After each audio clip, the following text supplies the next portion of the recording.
Good evening, everyone, and welcome to Fanbase Forward. Tonight is more than just an event. It's a celebration of innovation, a gathering of visionaries, and a call to action for the future of creativity, ownership, and opportunity. First, let me start by saying how honored I am to stand here as the founder and CEO of Fanbase, a platform that's changing the game, not just for creators, but for everyone who believes in the power of ownership, equity, and the community we're building together. When I founded Fanbase, the vision was simple but powerful: to create a platform where anyone could truly thrive, a space where you wouldn't have to rely on suppression algorithms that have dominated traditional social media platforms, but instead, a platform that prioritizes what matters most: creating great content, building meaningful connections, and you earning what you deserve for your talent and influence by offering monetization from day one.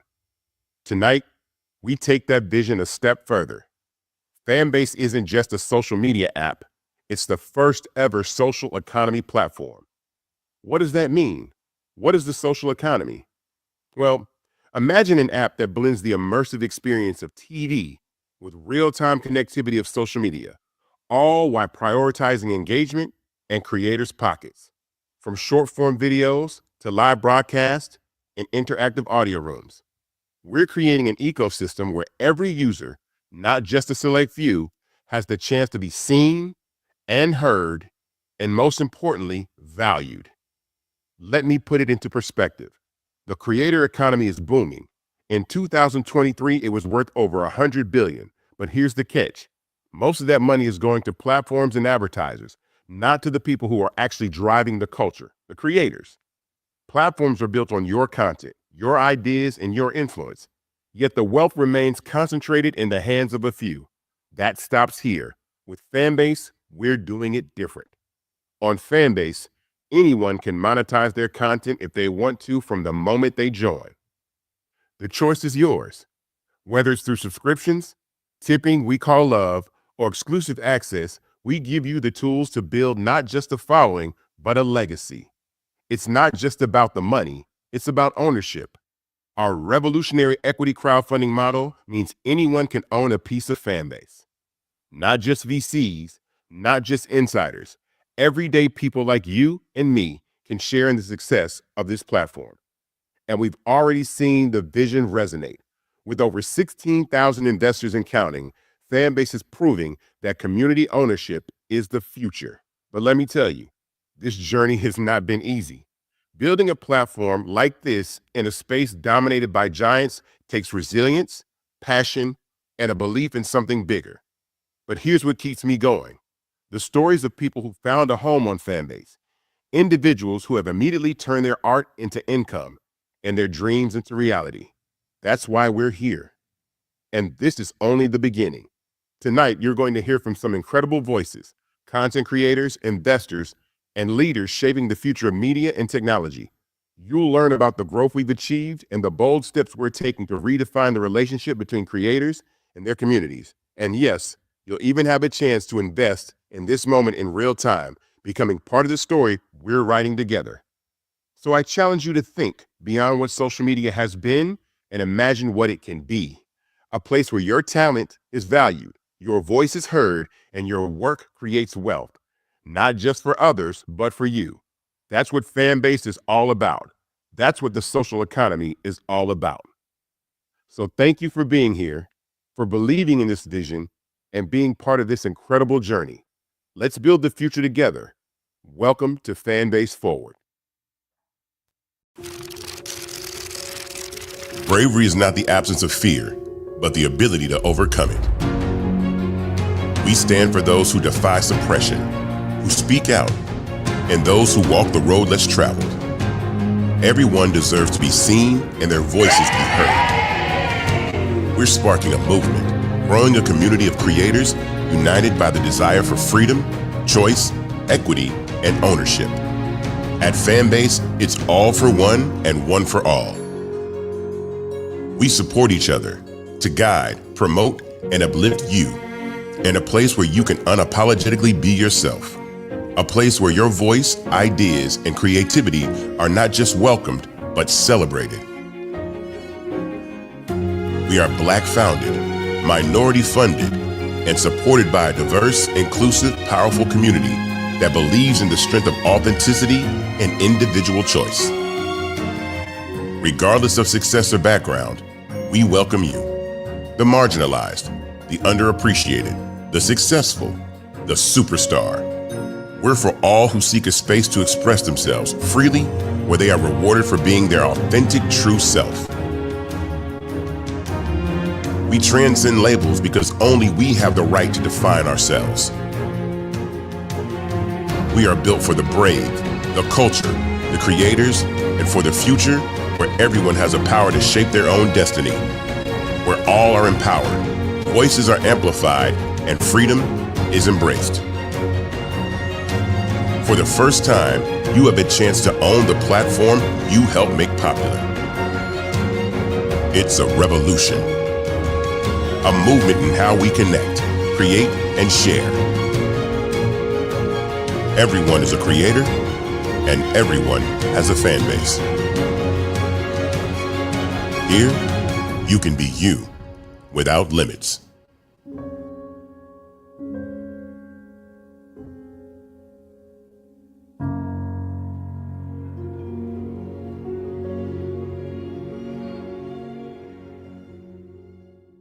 Welcome back to Fanbase Forward. As far as Fanbase in 2024, the numbers speak for themselves, and they'll tell a story of growth, engagement, and momentum that is redefining what a social media platform can be. Let's start with our total active users. Over 841,000 people have joined Fanbase. That's nearly 1 million individuals who believe in the power of ownership, creativity, and community. These are people who are choosing to support a platform that values their voices and their contributions, not just as users, but as stakeholders in something bigger. Our app downloads now total 1.2 million, a testament to Fanbase's expanding reach. Each download represents a new opportunity to connect, inspire, and monetize. This milestone isn't just about numbers. It's about the growing recognition that Fanbase offers something truly unique in a crowded market. Here's where it gets even more exciting. Our monthly active users have hit 335,000, a 53% increase since October. That means more than just growth. It's a surge in engagement and loyalty. People aren't just signing up, they're staying, creating, and contributing to the vibrant ecosystem we built. This kind of user retention speaks volumes about the value and experience Fanbase delivers every day. And speaking of engagement, let's talk about session time. Over the past year, the average time users spend on Fanbase is an impressive 37 minutes per session. That's not scrolling through meaningless feeds. That's deep, meaningful interaction with content creators and communities. It's proof that Fanbase is more than a platform, it's a destination. When you look at these numbers, it's clear that Fanbase isn't just another social media app. It's a movement. While other platforms chase billions of fleeting users, we're focusing on building a committed, thriving community that isn't about vanity metrics. It's about real people, real engagement, and real opportunity. Now let's talk about what we've accomplished in 2024 by way of functionality, because this has been a year of incredible innovation and transformation for Fanbase. We didn't just grow our community, we enhanced the platform in ways that make it more powerful, more inclusive, and more creator-focused than ever before. Let's start with Fanbase Audio and Web. Bringing our audio experience to the web was a game changer. We expanded access to this key feature, allowing creators and users to host and join audio rooms directly from their browsers and mobile devices without having to download Fanbase. It's about accessibility, making it easier to listen to great conversations and information no matter where you are. We also introduced the Feed Refactor, a behind-the-scenes overhaul that makes the Fanbase feed experience faster, smoother, and more engaging. This isn't just about fixing bugs. It's about future-proofing the platform so we can continue delivering the high-quality experience our users deserve. Now let's talk about brand audio on Fanbase. This is huge. We've given brands the ability to create immersive, interactive spaces where they can connect directly with audiences in real time. It's a transformative way for brands to foster genuine relationships with users. It's about meaningful engagement, not just promotion, and creating opportunities for brands to collaborate authentically with creators. On Fanbase, brand audio rooms empower brands and creators to thrive together in a space that prioritizes connection and value. So you just got to look at brand audio. And joining me right now on Fanbase Forward is Wisdom Sewell. Welcome, Wisdom. How you doing? What's up? Hey. I'm so excited about this, Isaac. This is some really cool stuff here. I've been waiting for this. So tell everybody who you are and why brands matter, especially in social media. All right. I'm Wisdom Sewell. I'm a creative director, a brand specialist, and an AI polymath. And branding is the crux of marketing. Brands will not survive if they can't connect with their audience. You have to be able to identify, connect, and build some sort of engagement with them that triggers, some sort of emotional response that makes them want to shop with you. So that's what brands are. That is the character of the product and the business that you are working with. So you've had a look at fan-based brand audio, and I want to know what you think brands can do, how you think brands can utilize fan-based brand audio to connect with their consumers and customers. So brands have an opportunity to tap into a rich cachet of an already established relationship between the creators that they work with and the audiences that they have worked so hard to amass. With these features like the brand audio room, you have a real opportunity to tap into that authenticity. We're dealing with generation we call BS. They see through everything. There is nothing that you can keep from them. They peep game. So anytime you have an opportunity to be authentic, that's what's going to work more than anything else. It's not really about loyalty anymore. It's about who do I resonate with? Who do I like? Who do I want to spend my money with? And these audio rooms give creators a real opportunity to communicate and collaborate with the brand to build something that works for their audience, but also for their KPIs on the brand side. Have you ever seen anything like this before? I have not. And as a creator and a marketer, this is the first time I've actually seen the power put in the hands of the creator. I've never seen it this way. It seems like a lot of those metrics and those numbers and the data is always hidden behind this veil.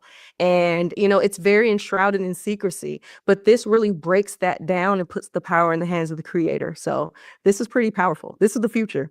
Wow, that means a lot coming from you. I'm serious. I'm not playing.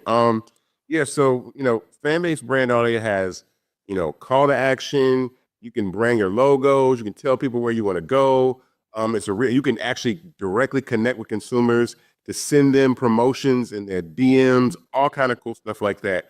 So what do you think the future is for brand audio, even though it's new, because this is very new, but what do you think the future of brand audio is? So I see so much opportunity here to the point where before this was even like really coming to life, I was thinking about ways to make this happen and bring it to life with what existed before you unveiled this to the world. There's a lot of different triggers and moving parts that don't necessarily come together, and you've solved it with brand audio rooms.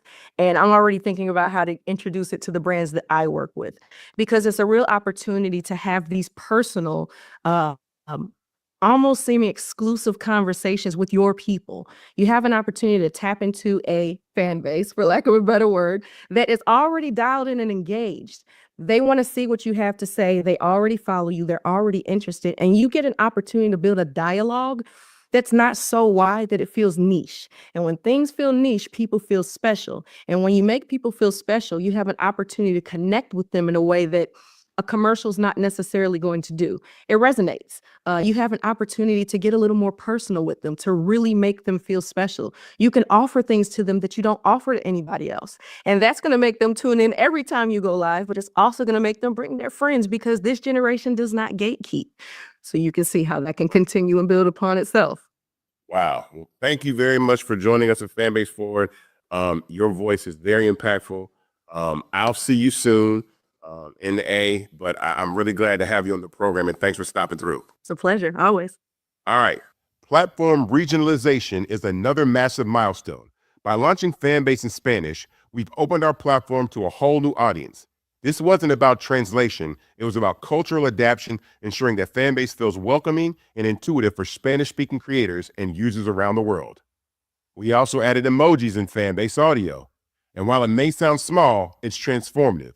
Emojis allow users to express themselves in real time during audio chats, creating a richer, more dynamic interaction. It's these little touches that make the difference in building an engaging and inclusive platform.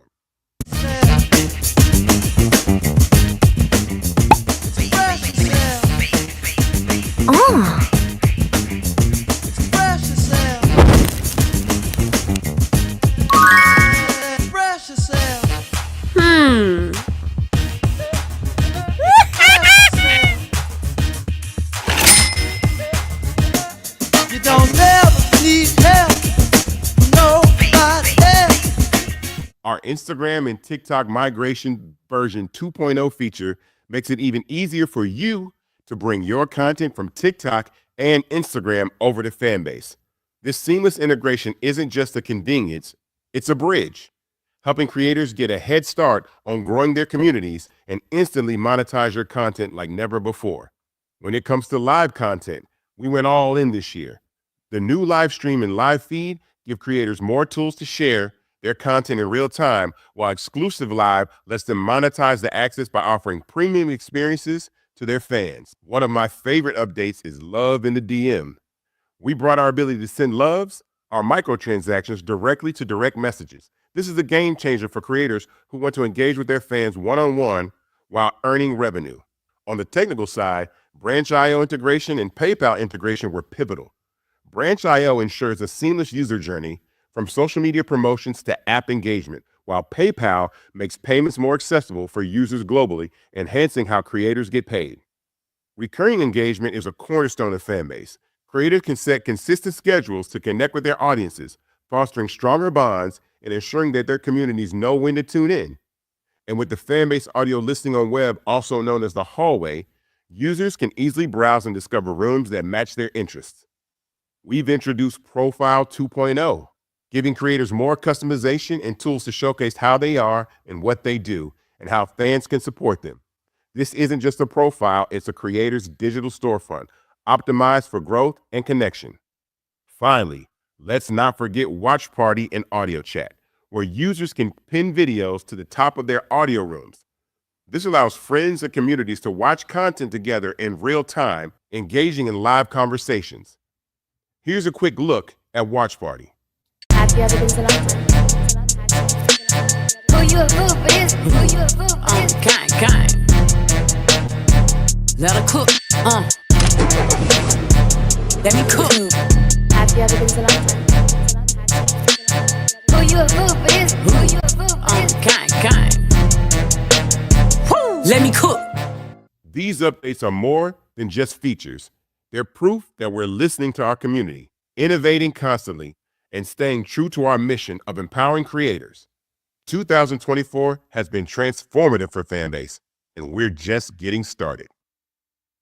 What's up, y'all? Look, Fanbase is more than a platform. It's a movement to empower creators, offering a unique opportunity for everyday people to invest in Black-owned tech, infrastructure, and help shape the future of social media. Investing in technology is essential for creating long-term wealth and influence in the digital age. The Black community must not only consume tech, we must own it. Discover how equity crowdfunding can serve as a powerful tool for funding Black businesses, allowing entrepreneurs to raise capital directly through their community through the Jobs Act.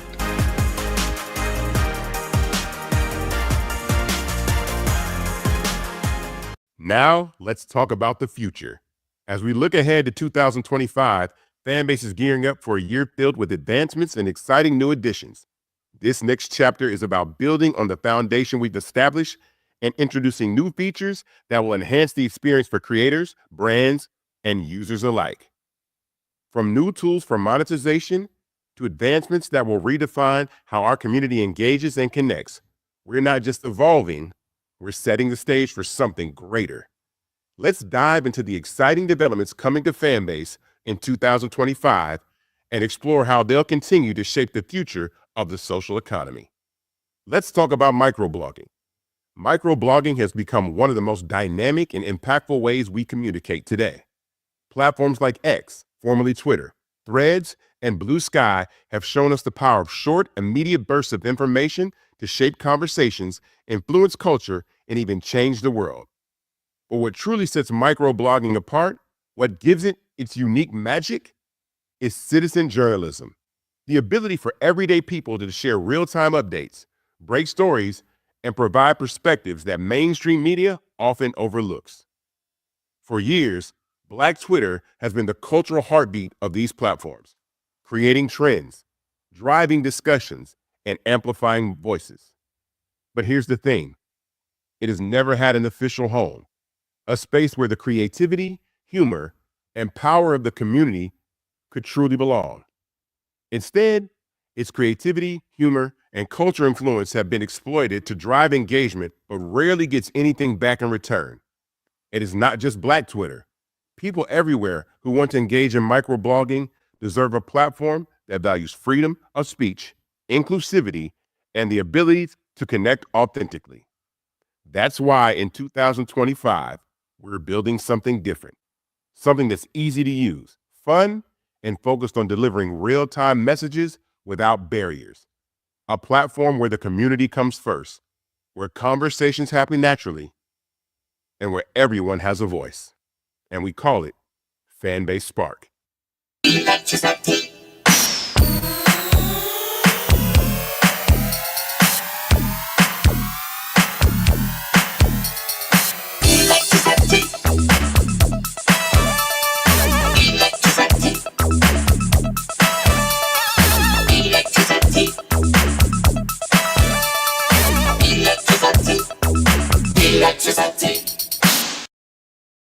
This is Fanbase Spark, an electrifying new addition to Fanbase. Spark is where microblogging finds its home within the social economy, seamlessly woven into the UX UI of the app while standing out as its own powerful experience. At the heart of Spark is a dedicated feed, a space designed to spark a thought and give you instant access to what's happening in the world in real time. From a trending section that surfaces the hottest conversations, breaking news, and cultural moments to quick updates and community discussions. Spark is where the pulse of the world lives. It's fast, it's fresh, and it's focused on delivering the information you need right when you need it. But Spark isn't just about staying informed, it's about giving everyone a voice. Whether you're weighing in on a global event, sharing your unique perspective, or making your audience laugh with a perfectly timed post, Spark empowers you to engage in meaningful ways. It's a space for citizen journalism, cultural commentary, and real-time connection, built with creators and communities at its core. Even though Spark integrates seamlessly into Fanbase's design, the dedicated Spark feed and trending section ensure that it feels distinct, giving users a place to explore the world's biggest moments while staying grounded in the inclusive, creator-first environment of Fanbase. With Spark, we're giving microblogging a new home, a place where real-time information meets the freedom to express yourself authentically. This isn't just another feature, it's a transformative addition to the Fanbase ecosystem. Look out for Fanbase Spark in 2025. Now, let's talk about streaming. In 2025, we're also introducing streaming to Fanbase Plus, giving gamers and streamers the ultimate space to create, connect, and thrive. This move is inspired by the emergence and success of streamers like Kai Cenat, who have built massive subscriber bases by doing what they love, creating compelling, entertaining content. Streaming and gaming were often overlooked as creative outlets, but their presence as dominant forces in the creator economy is undeniable. In 2025, we're betting big on the power of live interaction, gaming, and the ability for creators to monetize their streams in real time. This is the future of gaming, streaming, and creativity, and we can't wait to share it with you. In addition to these exciting new features and functionalities for Fanbase in 2025, we're also delivering on what our community has been asking for. You've spoken, and we've listened. Features like dark mode, carousels, and AI integration for creators are on the way, designed to make Fanbase not just a platform, but a tool that empowers you to thrive. Imagine having an AI assistant that doesn't just respond to your questions, but actively helps you strategize and discover new ways to increase your revenue on Fanbase. Whether it's optimizing your content schedule, analyzing audience trends, or suggesting untapped opportunities for monetization, this AI functionality puts the power of insight directly in your hands. These updates aren't just about adding features, They're about enhancing your experience, amplifying your creativity, and helping you maximize the value of your content. Fanbase in 2025 isn't just keeping up with trends, we're shaping them. And we're doing it hand in hand with the creators who make this platform what it is. What's up, y'all? Look, Fanbase is more than a platform. It's a movement to empower creators, offering a unique opportunity for everyday people to invest in Black-owned tech, infrastructure, and help shape the future of social media. Investing in technology is essential for creating long-term wealth and influence in the digital age. The Black community must not only consume tech, we must own it. Discover how equity crowdfunding can serve as a powerful tool for funding Black businesses, allowing entrepreneurs to raise capital directly through their community through the Jobs Act.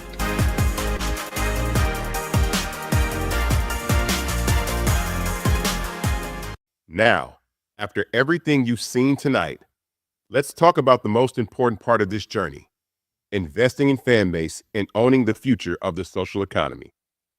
This is your chance to be more than just a user. This is your chance and opportunity to be an owner. Our momentum-gaining equity crowdfund on StartEngine gives anyone the ability to invest in Fanbase. For the minimum of $399, you can own 60 shares of stock in Fanbase at $665 a share. That's it. No middlemen, no barriers, just you and a chance to own a piece of the platform pioneering the social economy. Historically, platforms like Instagram, TikTok, or Twitter were funded by venture capitalists and wealthy insiders. Fanbase is changing that. We're making ownership accessible to everyone, ensuring that our success is shared by the very people who drive this platform forward, you. Now, let's walk you through how you can invest in Fanbase step by step. It's a simple process, but every detail matters to ensure your investment goes smoothly. When you go to StartEngine.com, you'll first create an account. This account is crucial because it serves as the custodian of your shares, the wallet where your Fanbase stock is held. Once your account is set up, the next step is to make your investment. When you invest, your funds will go into escrow. That means we don't have the money and you don't have it. It's held securely while the necessary compliance steps are completed. During this time, there's a money laundering background check conducted on all investors. Don't worry, this is standard, and it usually takes no more than a couple of days. The next step is the most important. Once your background check is complete, you'll receive a confirmation email. You must confirm your investment by responding to that email. This step finalizes your commitment to owning a piece of Fanbase. After you confirm, your funds move into a disbursement queue, which allows us to draw these funds. Once the funds are deposited into our account, you officially become a Fanbase investor. The entire process typically takes about a week from start to finish. So let's recap. 1. Create your StartEngine account. 2. Invest in Fanbase. 3. Wait for the compliance check. And 4. Confirm your investment via email. By investing in Fanbase, you're not just buying shares, you're becoming a part of the story we're writing together.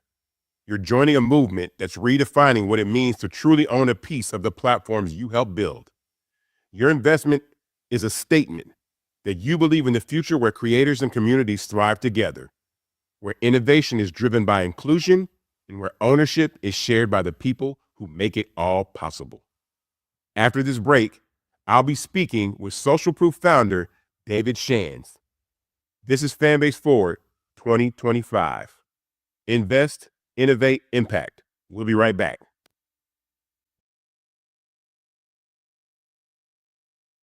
Welcome back to Fanbase Forward. Invest, innovate, impact. Right now, I'm welcoming David Shands to the program. How you doing, my guy? What's up, David? I can't express in words how good I feel, man. I'm healthy. I'm an entrepreneur. I do what I love. I have some beautiful kids, wifeys, a little snack. You living the dream, man. For sure, I'm trying. I wanted you part of this conversation because you are an entrepreneur that is in the media space. And what we're doing over at Fanbase is extremely important because we are diversifying the opportunity for creators and anyone to be able to monetize their content, but actually build community on platforms like that. first and foremost, you are a fan-based investor, though. Of course. I'm a smart man. You got to tell people that. We got to tell people that, man, because this event, you know, what we're doing tonight is really we're showcasing about investing in fan base, but we're getting a look forward into what's coming in 2025. And so I wanted to be able to have that conversation. So talk to us about like, you know, your belief in media and ownership and monetizing your content, because you have your own amazing platform and movement that you got going on. So I want you to speak to people about that, because I see you all the time giving amazing advice, amazing things going on. So talk to everybody about, you know, the importance of media. Yeah, I mean, media drives the world. We saw how important media was, not only in this presidential election, but media has driven the world since media was invented. I don't know, like the people who control the media control the narrative, and they get to decide what the people believe. But now we're in a space where the media is in the hands of the people, so you get to create the narrative. You know what I mean? Like, I think what you've been doing is very interesting and amazing, where you are creating the conversation on what ownership looks like and how these people who blow up these platforms get nothing in return. They still get banned, they still get blocked, they still suppress their content, they still do all these things. And if you don't follow by their rules, you will leave, even though you are the one that built it. So, you know, as you started talking, I've been wondering, why doesn't Kai go to Twitch and at least ask the question of, yo, what are we doing? Why can't I have a percentage? These people build these platforms. Why don't they even have the conversation? Or come on over to Fanbase so my investment grows. I think it might be a little too late for Kai to go there, because Amazon acquired Twitch.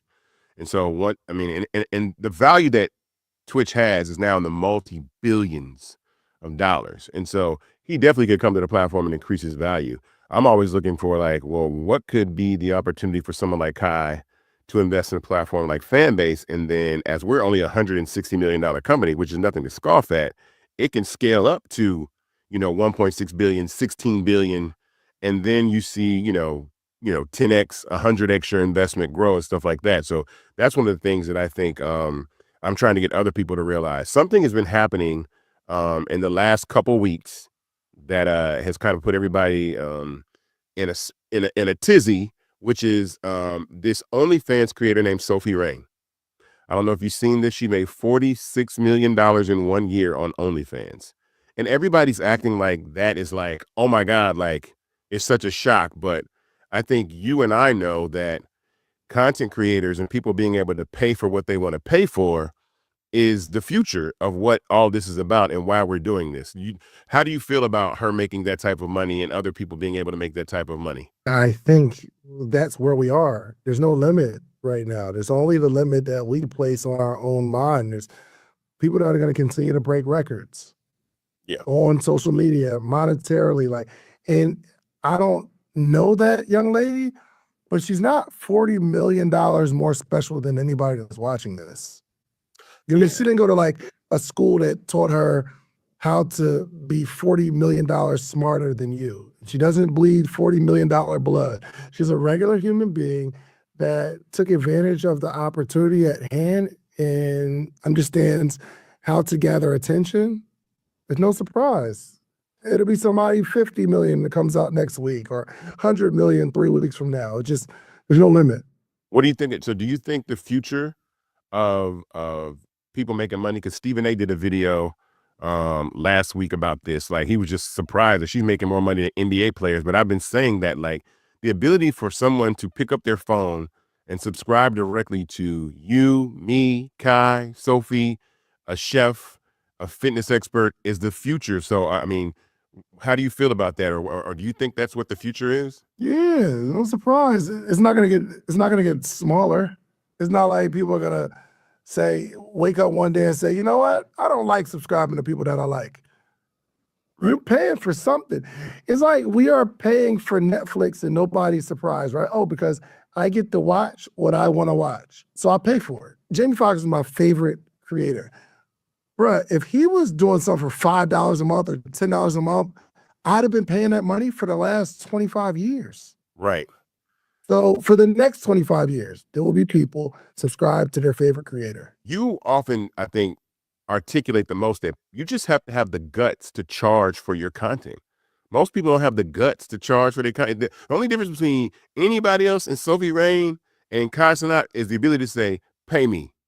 And you might have one subscriber and that turns to 4 or whatever. But with your journey, I know you've grown. Tell us about your journey and how you became successful in building this huge brand that you have. Bro, I ain't gonna lie. It was somebody coming to me telling me that I could make money.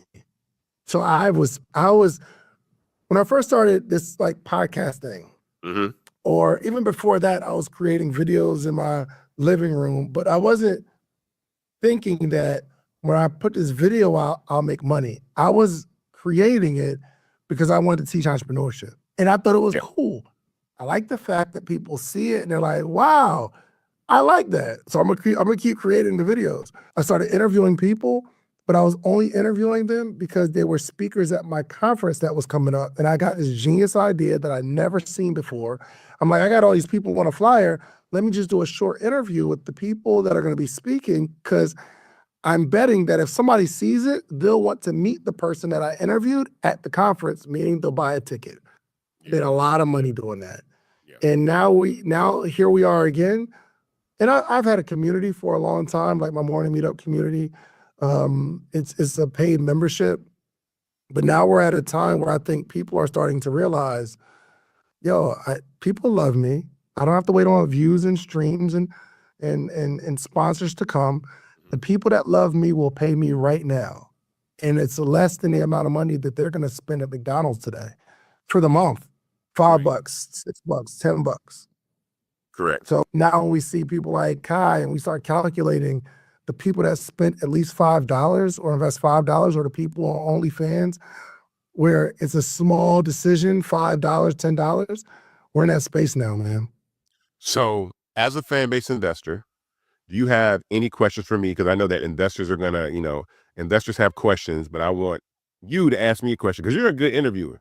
And you always ask me the best question. So as a fan-based investor, what question do you have for me about Fanbase in 2025? I guess my first question is, let's say this is early 2000. And let's say I would have invested $5,000. Is there any way you can calculate what you think that would be worth today? That's a great question. And it's because letting people know that you couldn't invest. You didn't get notified that Mark Zuckerberg was raising capital for Facebook because it was illegal. And I'll stress this again. That's why the way that we're raising capital through equity crowdfunding for only $399 for you to invest, that is the important part about what we're doing, because we're going to continue to build the company. But I think, and what I said about Sophie Rain and OnlyFans and Twitch and Instagram and TikTok is who owns these platforms on the back end? Who owns Tubi? Who owns these platforms? And so, the opportunity was something that people didn't know about. And now we have the opportunity to not only invest in Fanbase and then use our reach to scale and build a platform to what a Facebook could be. I don't have aspirations of, I don't even know if I could ever reach the level of a Facebook, but I won't count myself out. But I think the path is there. So I appreciate that question. I appreciate you stopping by.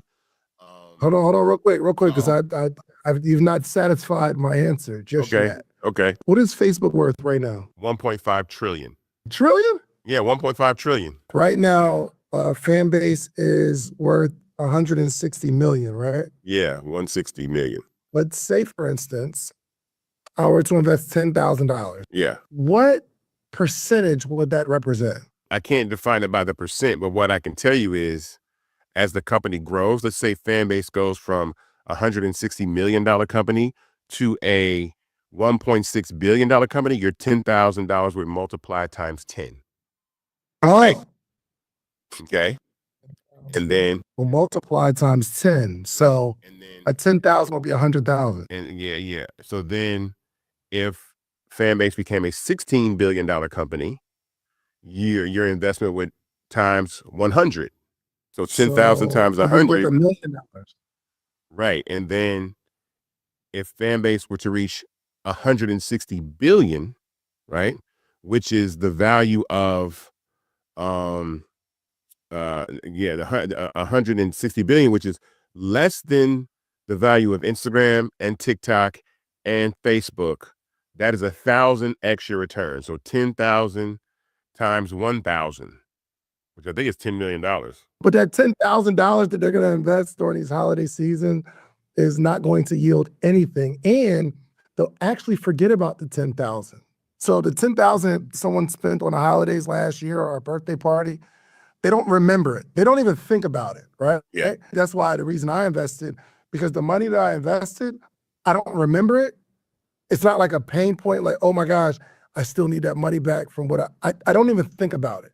Right. I believe if we all finally get a platform that we can all get behind, how we build up every other platform, one day we'll look at the money we forgot we invested, and it will be something that's going to take care of our kids. That's what I believe. Oh, I believe that too, and we're doing it with intention. I think that is extremely important and a gem you just dropped, because that is why I pay so much attention to, like, what effect does Black culture and Black people and youth culture have on the valuation of social media and and all kinds of media in general. And that's why I want people to understand this. So that's a good question, and answering a question back, I think we got it. But yeah, if you invested $10,000 into Fanbase, theoretically, if Fanbase were to achieve a valuation of $160 billion, that would turn into about $10 million. And that's why when I say the minimum is like, $500, that'll turn into $500,000. And that's life changing. That's I can pay off student debt, buy a house. That's creating wealth for people that have never had the chance to do so. So I love it, man. Keep it up, my brother. Congratulations, man. Just keep taking them arrows in the back, being a leader, and keep cutting down the trees just so we can walk and have a path, man. But congratulations. Keep it up, brother. all right, man. Thank you very much, David. I appreciate it. No problem. All right, my guy. We'll be right back, guys. Shout out to the whole Fanbase family, all the investors, everybody that's tuned in having this conversation. My name's Ebro. I host the morning show in New York City, Ebro in the morning, drive time. Also work at Apple Music as a host, and do other work inside Apple Music as the global editorial head of hip hop and R&B there. And, a lot of content gets made by me, my team. And when I saw Fanbase was, being in a position to accept investors, I decided to invest and support, because we all know that Black content and Black creators set the trends. Some of the most engaged with content on the internet and on media platforms. And so with the company Fanbase positioning that as a priority to make sure that Black creatives and their content gets monetized and they get credit for it and they can build their businesses, I felt like it was a no-brainer for me to make an investment and participate. So I was honored to do so. I hope to do more as the technology grows and more tools become available for creatives. I plan to engage a lot more. So let's keep pushing. Let's keep sharing the message. And let's keep growing this thing. Now is a great time too. I think there's a lot of transition taking place in tech and in content. And so, let's keep pushing forward. Thanks for having me. We're back live at Fanbase Forward 2025. Invest, innovate, impact. I am here right now with Kika Wise, co-founder of Black Box, a startup that helps people franchise their businesses. Hello, Kika. How are you doing? Thank you for joining me on Fanbase Forward 2025. Thank you so much for having me. I'm doing well. Super excited about what Fanbase is doing. So franchising can feel like a big step for people. Can you explain like the process and how that happens as someone that wants to maybe take their small business and franchise it? Yes, most people think about the franchisee, the person who buys a brand and opens a store and runs it. There's not a lot of discussion about the franchisor, the person who owns all of the rights to the store, the brand, and sells units to other people. So most small businesses don't realize that they too can be a national brand like McDonald's, Blimpies, Chick-fil-A. All they have to do is go through the franchise process, which is really a lot of paperwork, some legalities involved, and reshaping the operations and systems taught to someone else. And that's essentially what franchising is. So it's a process, and you do have to go through this process in order to officially be called a franchise. So how do you envision a partnership between Black Box and Fanbase in helping entrepreneurs franchise their businesses? I mean, we've been talking about this, so I wanted to make sure we tap in on that. Yes, and for us, Fanbase is where we are going to host our community. We've been building our franchise community for a while now. We've been looking for a home. And so when I think about Fanbase and all the amazing things that you all are doing and bringing the education about the franchise world to it, it just aligns so well with us. So the reason why we love Fanbase is because we're going to be able to educate the community on franchising, answering questions, and just providing so much value in using Fanbase as a home for our community. Education is important in teaching people how to do this. So how do you envision or using Fanbase to educate people on how they can utilize Black Box and take their business to the next level? So we have a course that teaches all about franchising.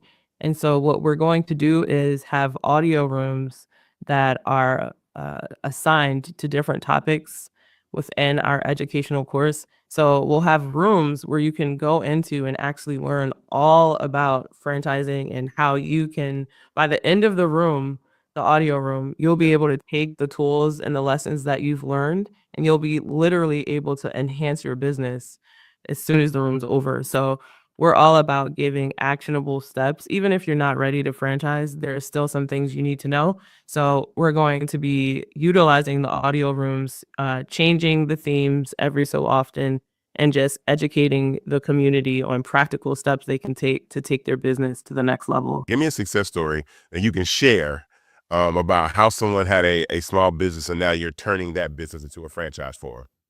It's so funny because now I'm like, we have another success story, but I don't know if I told you about this one. Oh, really? Okay. It's called, there's a concept in 2021, I helped this concept franchise. Shout out to Daryl Smith. He owns Wing It and Sip It out of San Antonio. I helped them with their franchise development in 2021. And to this day, I believe they have like 13 franchise locations. And so he went through the process. He really applied himself to learning about how the franchise world works. And immediately he was able to start selling franchises, and he still has them, and they're thriving and they're successful. So I would say my biggest success story would be Wing It and Sip It. Wow. That's awesome. See, this is why we doing this. Because we got to really utilize, these platforms. And I think Fanbase serving as a hub to be able to do that for what we're doing. So before we go, what advice would you have for entrepreneurs or creators that want to franchise? Like what steps do they need to take before maybe they even meet you and figure that out? Because I know sometimes you might meet someone, they have to go back and do some work that they hadn't done before. And be like, man, I got to fix this up so we can get you right. So what advice do you have for aspiring franchisors? Yeah, that's a great question. Yeah.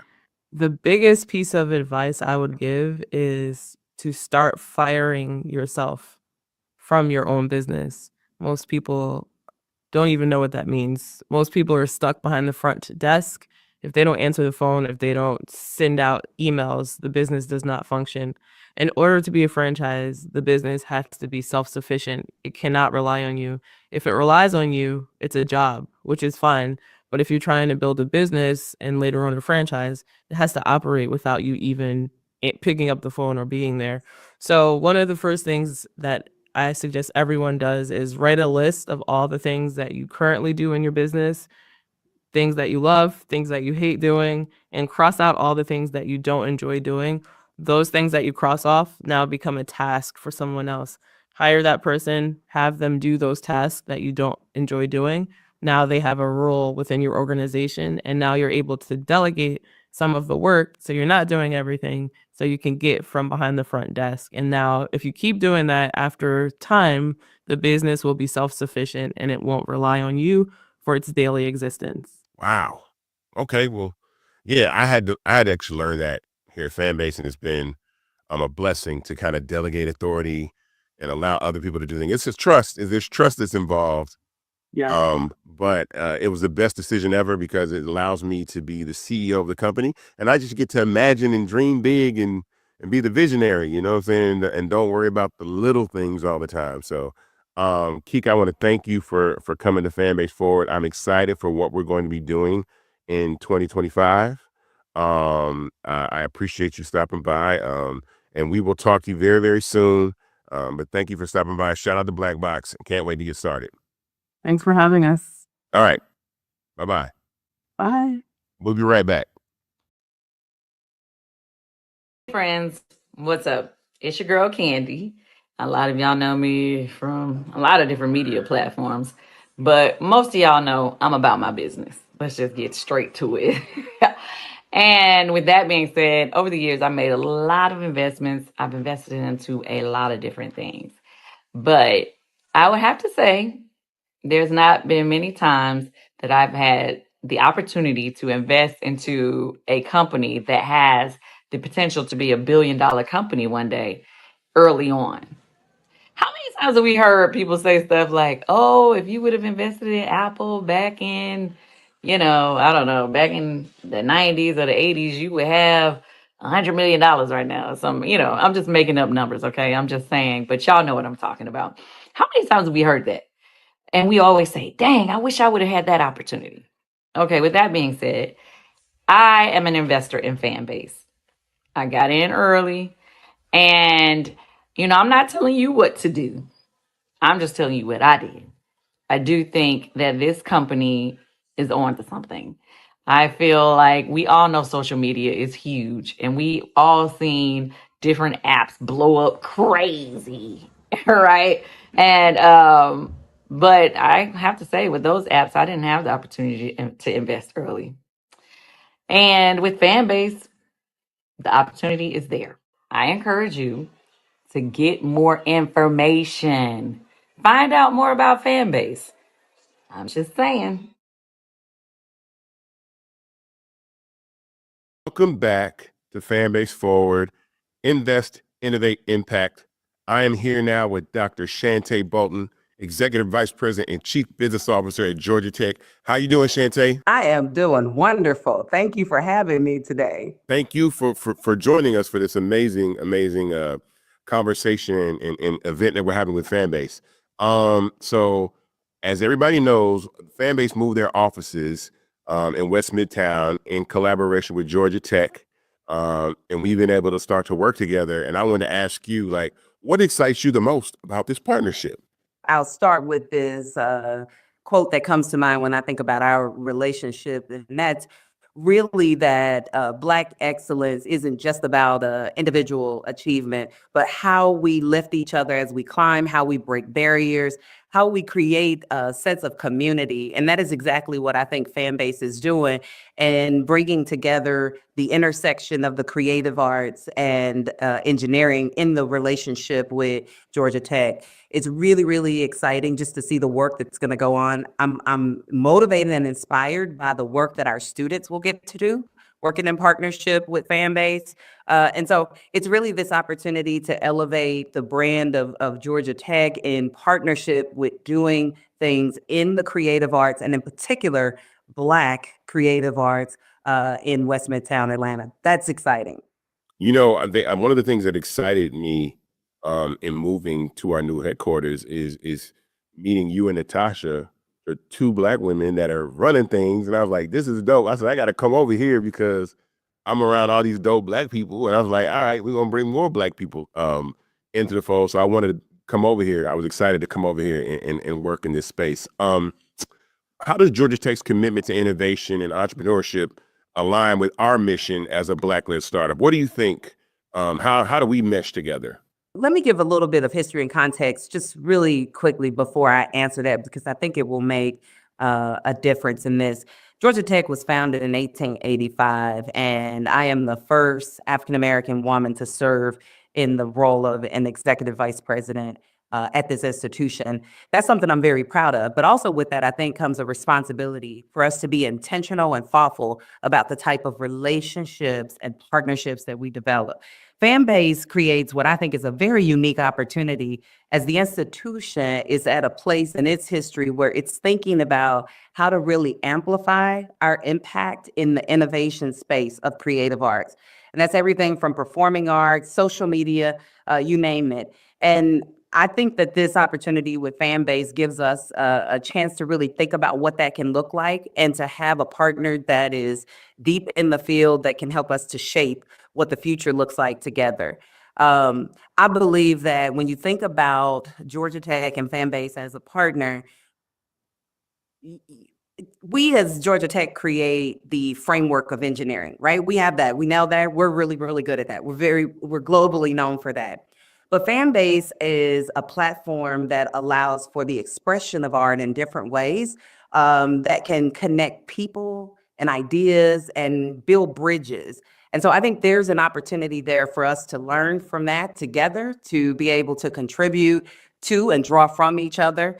I know that there will be opportunities for student internships that you're going to draw from our wonderful and brilliant minds of our student body at Georgia Tech. And I think only good things will come from that. Only good things can come from that when you bring very brilliant creatives in both engineering, and they're inspired by the arts in a way that can help expand the presence, visibility of this social media platform, and the content creators who will use this as their mechanism or avenue to share their ideas, their products, services, etc. Well, that's awesome, and thank you for that, because I think that's incredible statement. We have a collaboration between ourselves, Fanbase, and Georgia Tech, and a podcast studio. I don't think people know about that, but we will be utilizing. We're working together to create an opportunity for tech startups to film and record podcasts. Like I said, like you said, students to come and intern. Along with other HBCU students that we have with some of our other partnerships. So I want to thank you for that. I appreciate you taking time out of your busy schedule to stop by Fanbase Forward, and I continue to admire your work and all you do, and look forward to working with you. Continue to work with you guys over at Georgia Tech. Absolutely. Thank you so much. And in the spirit of Georgia Tech's mission, progress, and service, we will continue to be in partnership with you and supporting the work that you're doing. Keep it up. I'm excited to see what is to come, because I truly believe that the best is yet to come with this relationship. Thank you very much. Back to Fanbase Forward, Invest, Innovate, Impact. And I'm now joined by Mr. Ross Mack, founder of Macconomics. What's up, my guy? My God, how you doing, brother? I'm good, man. We met at InvestFest in ATL, man. And after meeting you, I definitely was inspired by your energy in Black people investing and getting into finance and understanding those things. So give people a little bit of your background, because I want to talk about the importance of investing at this crucial moment in our history. Yeah, man, I think that one, is definitely mutual. It was great to meet you. I look forward to continuing to build with you. And a little bit about me, right? I'm from the South Side of Chicago. Used to work on Wall Street, did sales and trading at Morgan Stanley. Then I worked at a hedge fund called Grosvenor Capital. And so, I've seen things on the highest level, but the biggest thing is the fact that I'm from the South Side. And I said, you know what? I realized the greatest teacher is exposure. So I want to bring that same thing that I was exposed to and bring it back to the inner cities. And so I developed Macconomics, which is a platform, a financial literacy production company where we specialize in bringing Wall Street to Main Street. When we talk about investing, man, it's investing in our people and investing in, actual assets as well. Cool. So I wanted to bring you on because I think a lot of people, we have a lot of investors that have come in Fanbase, but a lot of people that could be investors. And I wanted you to speak to the subject of how important is investing, and in equity crowdfunding is a little different, but I want people to understand the difference between pre-IPO and post-IPO investing, and why this is really a good opportunity, because most of the time we don't get a chance to really invest early with equity crowdfunding in tech. Yeah, like at the end of the day, right? You can't save your way to wealth. No matter what, right? No matter how much your grandmother told you to save your money, right? At the end of the day, you have to invest at a bare minimum to allow your money to outpace inflation, right? And so when it comes to investing, you could do it several ways. And traditionally, right, we've been kept out of investing for the most part, right? The assets that we've owned haven't been allowed to appreciate, whether it's even from real estate due to redlining. When it came to actually buying stocks, the barriers to entry were pretty high back in the day, and not until recently we were allowed to invest and actually not have to pay, transaction fees, right, or commissions, et cetera. And so now, there are different layers of investing, right? And when you think about, having the ability to invest in the next, tech, darling, tech unicorn, we've traditionally been kept out of those conversations because one, right, that tends to be, left for the big venture capital firms, people that are managing, billions and billions of dollars. And one, right, our Black founders often aren't getting nearly what we should when it comes to those meetings, right? I think we get less than like 1% of their allocations. But on top of that, when it comes to being able to invest in, private companies, you have to be something called an accredited investor. And when it comes to being an accredited investor, the rules change, but just consider you got to have over, you have to make over $250,000, right? Or have over like $1 million of, assets or something like that. And as you can imagine, the average person that looks like us, they don't, check those boxes. And so to your point, equity crowdfunding presents a good opportunity for people of color to actually say, you know what, I want the ability to, invest in the next big wave of technology. And so I think it's important that, we find ways to have a diversified portfolio where you got your safe assets, your real estate, but also have the ability to own something that has the ability to have a, 50, 100, 200x, even plus. I echo those sentiments all the time, but I want people to hear from someone that's actually in the space and an expert, because coming from me, it just sounds like a guy talking, but people that, I do this for a living, I think is extremely important. What do you think the role of the Black community in shaping the future of innovation? I always talk about how our culture really defines everything that's cool, but there's no infrastructure to contain that in, and how we have to create companies that we own that house our innovation. So, so the app Fanbase is one of those things in social media. We don't own these apps. So us being able to actually own our culture in something that is tangible as opposed to something that is not with our culture, how important is that? Yeah, I think at the end of the day, right, Black people as a culture, we're the coolest, most creative people in the world. However, we don't own, anything when it comes to that, right? And so when you think about all social media, you think about just what you think about the music industry, right? We are the best product. However, we have no ownership at the top, right? When it comes to things that go viral, whether it's on, some of your peers, or even watching Clubhouse go viral during COVID, like at the end of the day, right? Us as a community, we're gonna make the dances go viral. We're gonna have Black Twitter, et cetera. However, when we have no ownership, we once again are just the product. And so to your point, right, I think it's important that we find a way to, level the playing field and actually understand that us as a culture, that's one of our biggest, exports as Black people, right? We export our talent. However, we need to own it as well. And then lastly, I want to touch on investing in Black businesses, because you and I are both entrepreneurs, and the ability for us to, leverage our own wealth in our community is important. And that's one of the first things when I met you, that's one of the first things that you talk about. Why you do what you do is how we can leverage our wealth in our community. So definitely speak about that, and, and how important that is. You already know. The conversation we had was real big. I said, look, bro, I got a platform. I want to open the door. I still need you to come to New York, and we don't have to, do that. Unfortunately, we don't do the, the Zoom, but when you in person, it's going to be a vibe.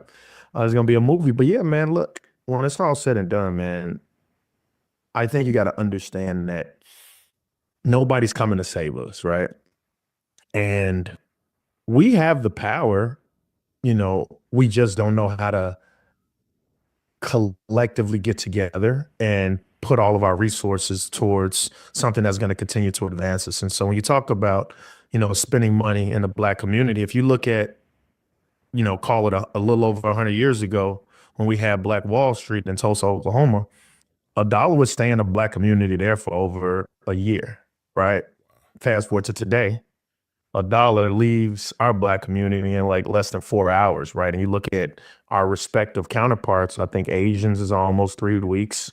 Jewish is around, slightly less than that. But like when you look at people having money in their community for weeks, when it leaves ours in less than 4 hours, there's something to be had and something to be said there. And so I think it's important that when it comes to trying to help advance us as a community, it's important that we find ways to support Black businesses, right? Spend money with people that look like us who, at the same time are trying to advance us. I think that's important, right? It's one thing to just be a means to an end, but then it's like, okay, where's my dollar going? And if I have the ability to put it in a place where it's advancing us, I'm all ears for it.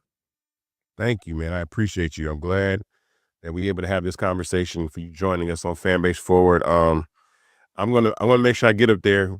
And if you get down to Atlanta, let me know, man. You can come by the Fanbase headquarters. We can definitely chop it up. But thank you for joining us. I appreciate your time, everybody. This is Ross Mack, and we'll be right back on Fanbase Forward. All right, my man. Appreciate you. Yep. Y'all, look, Fanbase is more than a platform. It's a movement to empower creators, offering a unique opportunity for everyday people to invest in Black-owned tech, infrastructure, and help shape the future of social media. Investing in technology is essential for creating long-term wealth and influence in the digital age. The Black community must not only consume tech, we must own it. Discover how equity crowdfunding can serve as a powerful tool for funding Black businesses, allowing entrepreneurs to raise capital directly through their community through the Jobs Act.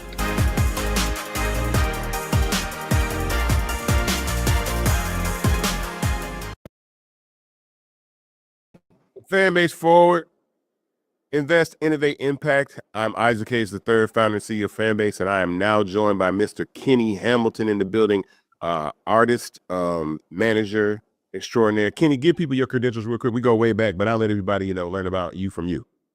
Artist manager or professional babysitter, as I've also led that moniker to be, and just overall serial entrepreneur. Business from entertainment of all aspects, also managing in the sports world as well. So when I founded the Fanbase, and one of the ideas, creators, musicians, artists, athletes are some of the main people that I had in mind. Why do you think Fanbase is good for creators? There's a lot of creator economy platforms, but why do you think Fanbase or is good for creators to monetize, and kind of what avenues does it give them to kind of bypass some of the middlemen or gatekeepers that are in the industry right now? I think just because you've created a social platform with a DTC or a direct to consumer ideology and platform, right? I've seen multiple people post about how much they're getting paid on Fanbase, how it's coming directly, how as soon as they create an account, they can begin to monetize it. It's taken a lot of the loopholes out of trying to figure out how to get paid, how to become a creator. It's like, once I log on to Fanbase, have an account, I can immediately start, generating income. And I think that's what the other players in the game per se are lacking, but I think that they're doing this for a reason, because they're based off of ads, and you're like focusing on the creator first. Yeah. So as a manager, why do you think ownership is important? Because I know a lot of times artists get in there and they start making money, but why is ownership, as a manager, why would you tell an artist ownership of your content, monetizing your content is important? Why would you tell an artist or an athlete that? Ownership is important. I mean, we all want to have the ownership, right? But what is it? Is it 100%? Is it 5%, 2%? Like it varies on a scale. The thing I like about Fanbase is being able to control all of your content, for one, but when you say in the sense of they own their content, it's you're not masking it to anyone else because we're in a data game. Anyone in entertainment, music, TV, film, they're in a data game. They're about views, they're about clicks, they're about likes. And what Fanbase provides is real-time information with that. There's no buffer to it. There's no, oh, if you have 10,000 followers, we're only going to show 500 of your followers, and then you have to spend money to get ads for the rest of your followers to even get a chance to see your content. It's your content. It goes to your followers, and you have complete autonomy of what you are posting, what you're sending out, and so forth. And that's the difference, and that's what makes Fanbase a lot greater and a lot better than a lot of these other platforms, I think. What would you advise one of your clients to do if they wanted to monetize their content on Fanbase? Like what, Well, I actually have a client right now who's extremely independent and just been building. As you know, like a lot of record labels and stuff, they don't sign anybody that has 100 followers. They, it has to have this and this and that. And he's been trying to build up his Instagram. And about 2 weeks ago, he started going viral on TikTok. And then he's just doing covers. And so I called him, I sent him Fanbase. Like I said, hey, download this. I want you to create an account and start putting all these videos that you've already posted on TikTok. Now I want you to put them on Fanbase. Like, I will repost this. So we're like putting together a whole thing now that he's going to launch later this week. His name is Brady Turner. So, when we put that out, because it's like, who is this white guy that looks like a Teddy Swims, Jelly Roll type of guy who's singing soul music like incredibly well. But that's the beauty of it. It's like so many people are so focused on, the one staying over here and not realizing that, hey, if I have 2,000 followers and all 2,000 of these followers are engaging, that's the difference. Fanbase is about engagement with your content. So it's ownership, it's engagement, and it's transparency, right? Those are, I think, the three pillars. And I didn't get paid to say this. So if you use this, I would like a little credit under it to say, can you say this?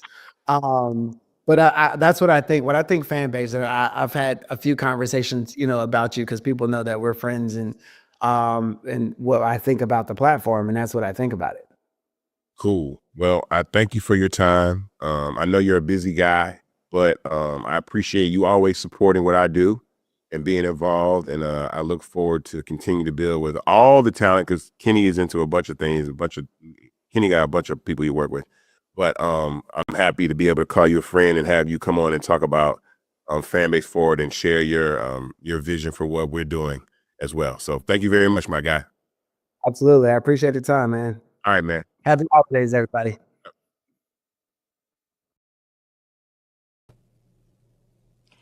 Hey guys, Erica Jane from The Real Housewives of Beverly Hills and some other projects. And I'm here to talk to you today about Fanbase. And you're probably thinking like, why is she here? Well, I remember when my friend Isaac Hayes called me a few years ago and he's like, Erica, I'm starting this new tech company, this great new app, get in on the ground floor. This is your chance to get in on the ground floor. Fanbase. This is the chance for you to own a piece of tech. And that's where all the money's made, early.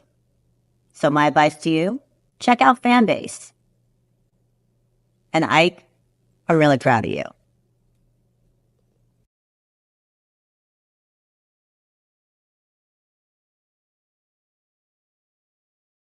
Y'all, look, Fanbase is more than a platform. It's a movement to empower creators, offering a unique opportunity for everyday people to invest in Black-owned tech, infrastructure, and help shape the future of social media.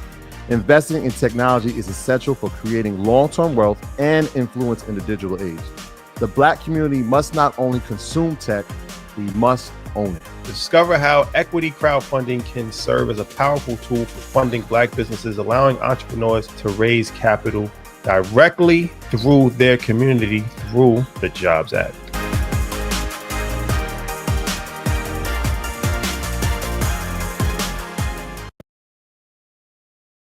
Back with Fanbase Forward, Invest, Innovate, Impact. I am joined by Kenny Burns, the phenomenal Kenny Burns, the lifestyle specialist, investor, entrepreneur, media titan, Kenny has done, an amazing job at being the lifestyle specialist he is. But I've always known you as a person that's been building businesses since I know you.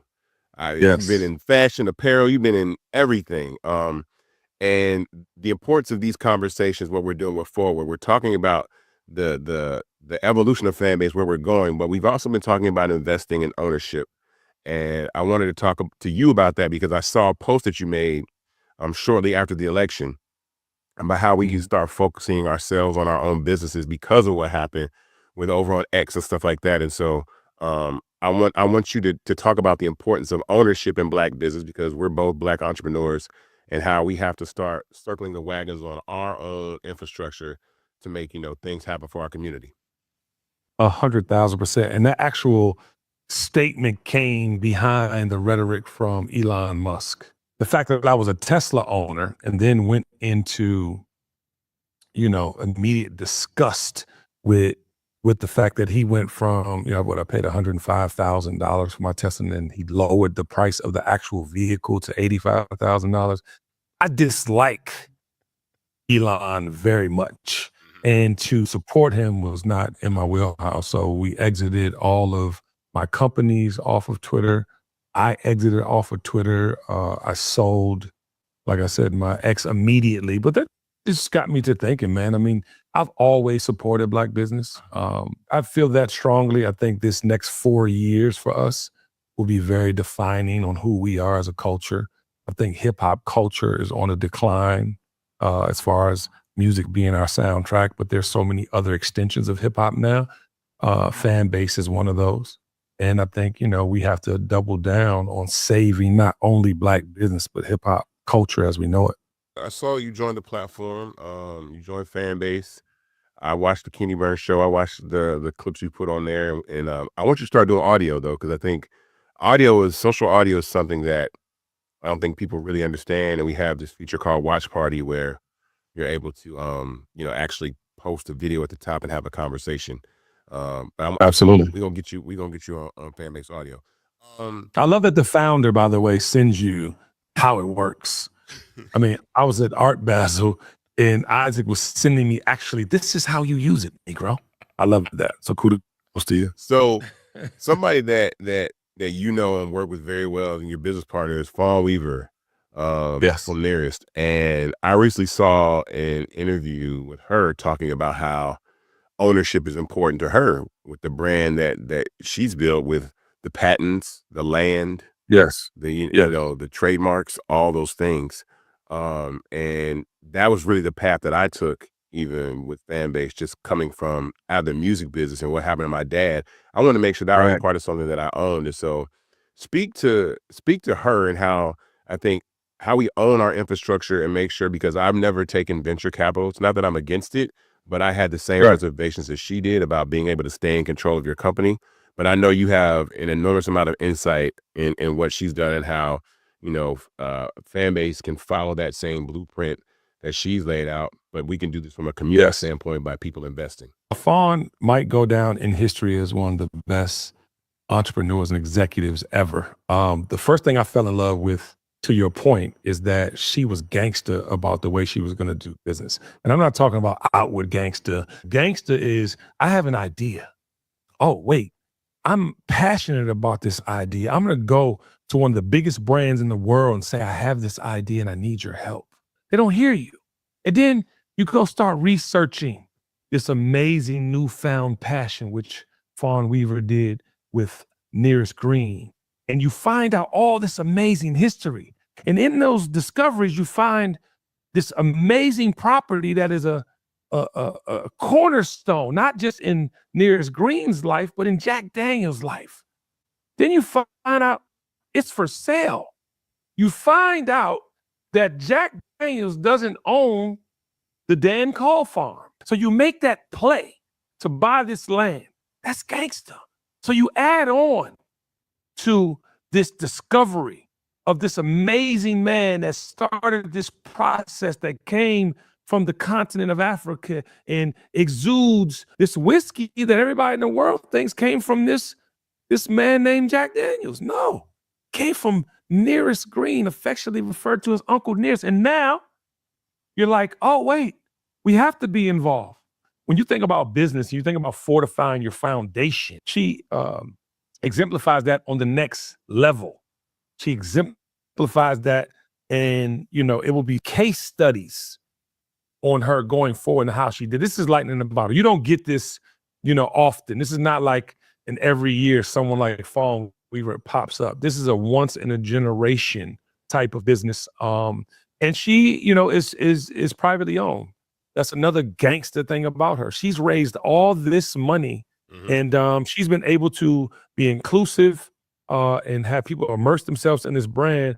And it's a testament to who she is and what she's selling, right? She's selling history, and we're all a part of it. I love that story because, again, that was my idea to say, hey, look, when I first thought of the idea of Fanbase, I trademarked it. When I came up with the idea of subscription capability, I filed a patent for it.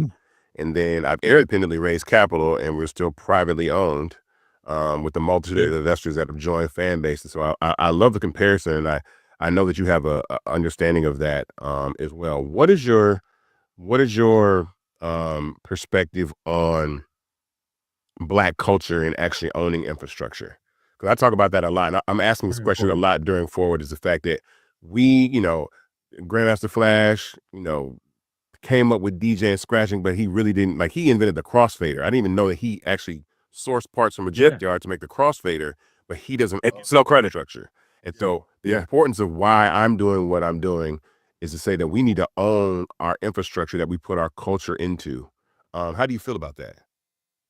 It's very important. It is our legacy. It is what we will be remembered for. When you just, gave that analogy on him creating the crossfader. But that's technology, right? And to not patent that, to not own that. I mean, how many, Serato would owe him, $1 billion at this point, right? In patent. So I think that it's a thing of, we have been sold on this monetary gain and forgot about art, right? But even when we were learning about the art, we weren't taught about valuing art.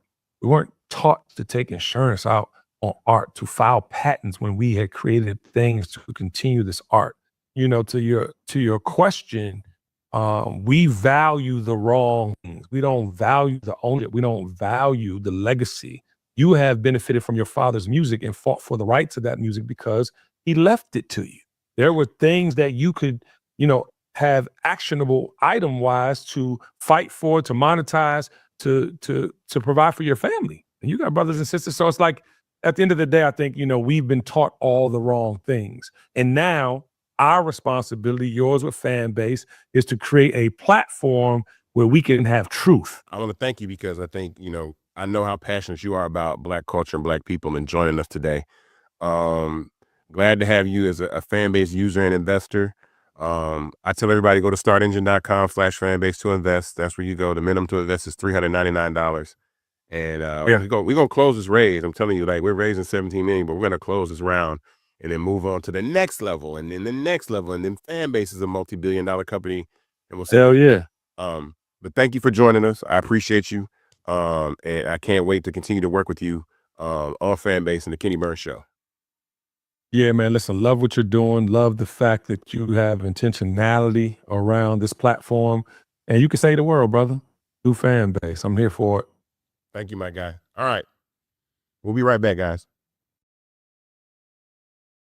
Aloha, everybody. My name is Sam Wilhoit at Sammy Dub, coming to you from beautiful Kaneohe Bay, right here in beautiful Hawaii Nei. So ultimately, you're going to be on Fanbase because this is the future of social media. It is a new day in social media. We're coming to you from the beginning of a new day and a sunrise right here. So what I would say is do yourself a service, okay? This is a once in a life. Well, it's not a once in a lifetime opportunity. Well, yes. Fanbase itself is a once in a lifetime opportunity. But if you felt like you wish you got on Instagram in the beginning and went big, it's a lot harder to go up there now. If you wish you got on TikTok in the beginning and wish you could be able to go big in the beginning, but you missed it, this is your opportunity. This is a blue ocean where you can come in and make a splash now before everybody gets here, because it's going to continue to get better the more people are here, but there will be a bigger crowd from which you're going to have to stand out in. So right now is the time. Also, if you're sick of Instagram, quite frankly, if you're sick of whatever other algorithm is suppressing your content all the time, if you've got 1,000 followers and only 2% of your people see your stuff and you get 2 likes, if you got 100,000, if you're one of those people with 1 million followers and you get 20, 30, 40 likes on a post because nobody's seeing it, if you're a follower that's trying to get bigger like myself and you get 1 or 2 likes because nobody's seeing it, but you just wonder, hey, is my content good? Maybe it just sucks, but is it good? You can come here and find out, because there are no ads suppressing the content, and the feed is wide open. You're going to see everything your followers, the people you follow post, and your followers going to see everything you post. So people will see it and you'll find out, hey, my stuff is actually good, or hey, my stuff actually isn't good. But regardless, if you want to find out, you got to come over here, and this is a blue ocean. This is your chance to go big while it's on the upswing before everybody else.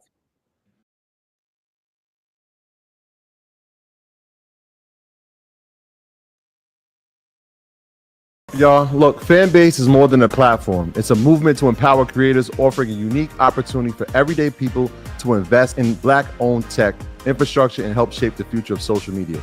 Investing in technology is essential for creating long-term wealth and influence in the digital age.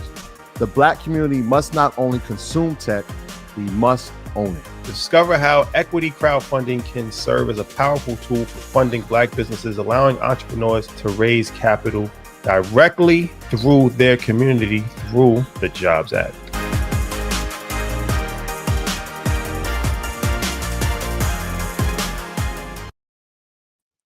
Yo, yo, yo. We are back live on Fanbase Forward. How you doing, everybody? What's good? How's everyone doing? What an exciting night. Yeah, I am now joined by the CTO of Fanbase, Ramiro Canavas. What's up, man? How have you been enjoying this night? It's been amazing. You know, I feel like nights like tonight gets us together, you know, a little bit of excitement. Oh, we've been nervous. yeah, we're pulled together. We're scared if it's gonna come off looking right. Hey, but we came a long way, so this is nothing for us. Nothing. This is nothing for us. Shout out to everybody that's been tuned in and watching. All of the amazing guests, Wisdom, Kika, David, everybody. Let me see. I'm Shands. yeah, David Shands, Kenny Hamilton, Kenny Burns. Our ambassadors as yeah, well. our fan ambassadors, all the people that have stopped through. I'm just like I'm a little tired, but this is like It's been a long week. It's been a long week going into this, but I hope everybody's enjoyed what they've seen. A couple of things that I wanted to highlight on. I was really excited to talk about Spark. Yep. I was really excited to talk about Spark. People have been asking about microblogging forever. Like, yo, when you guys gonna build a Twitter? And I was like, all right, well, you know, we definitely need to move down that path, and I think there's an opportunity here.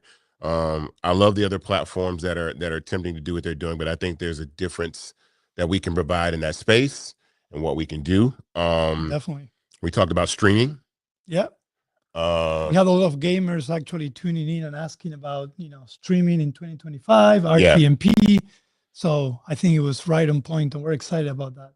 Yeah, and then you guys got to see Watch Party. If you haven't ever done brand audio or just fan-based audio, period, on the app, you can actually check out Watch Party inside the app, post links to videos at the top of your audio rooms, and listen and talk. And, you know, I watch Pop the Balloon. If anybody's ever seen Pop the Balloon, I've done a whole Pop the Balloon show and listened We're to that. actually doing a watch party right now. Yeah, that's the thing. We're actually having a watch party inside the app of what we're doing right now.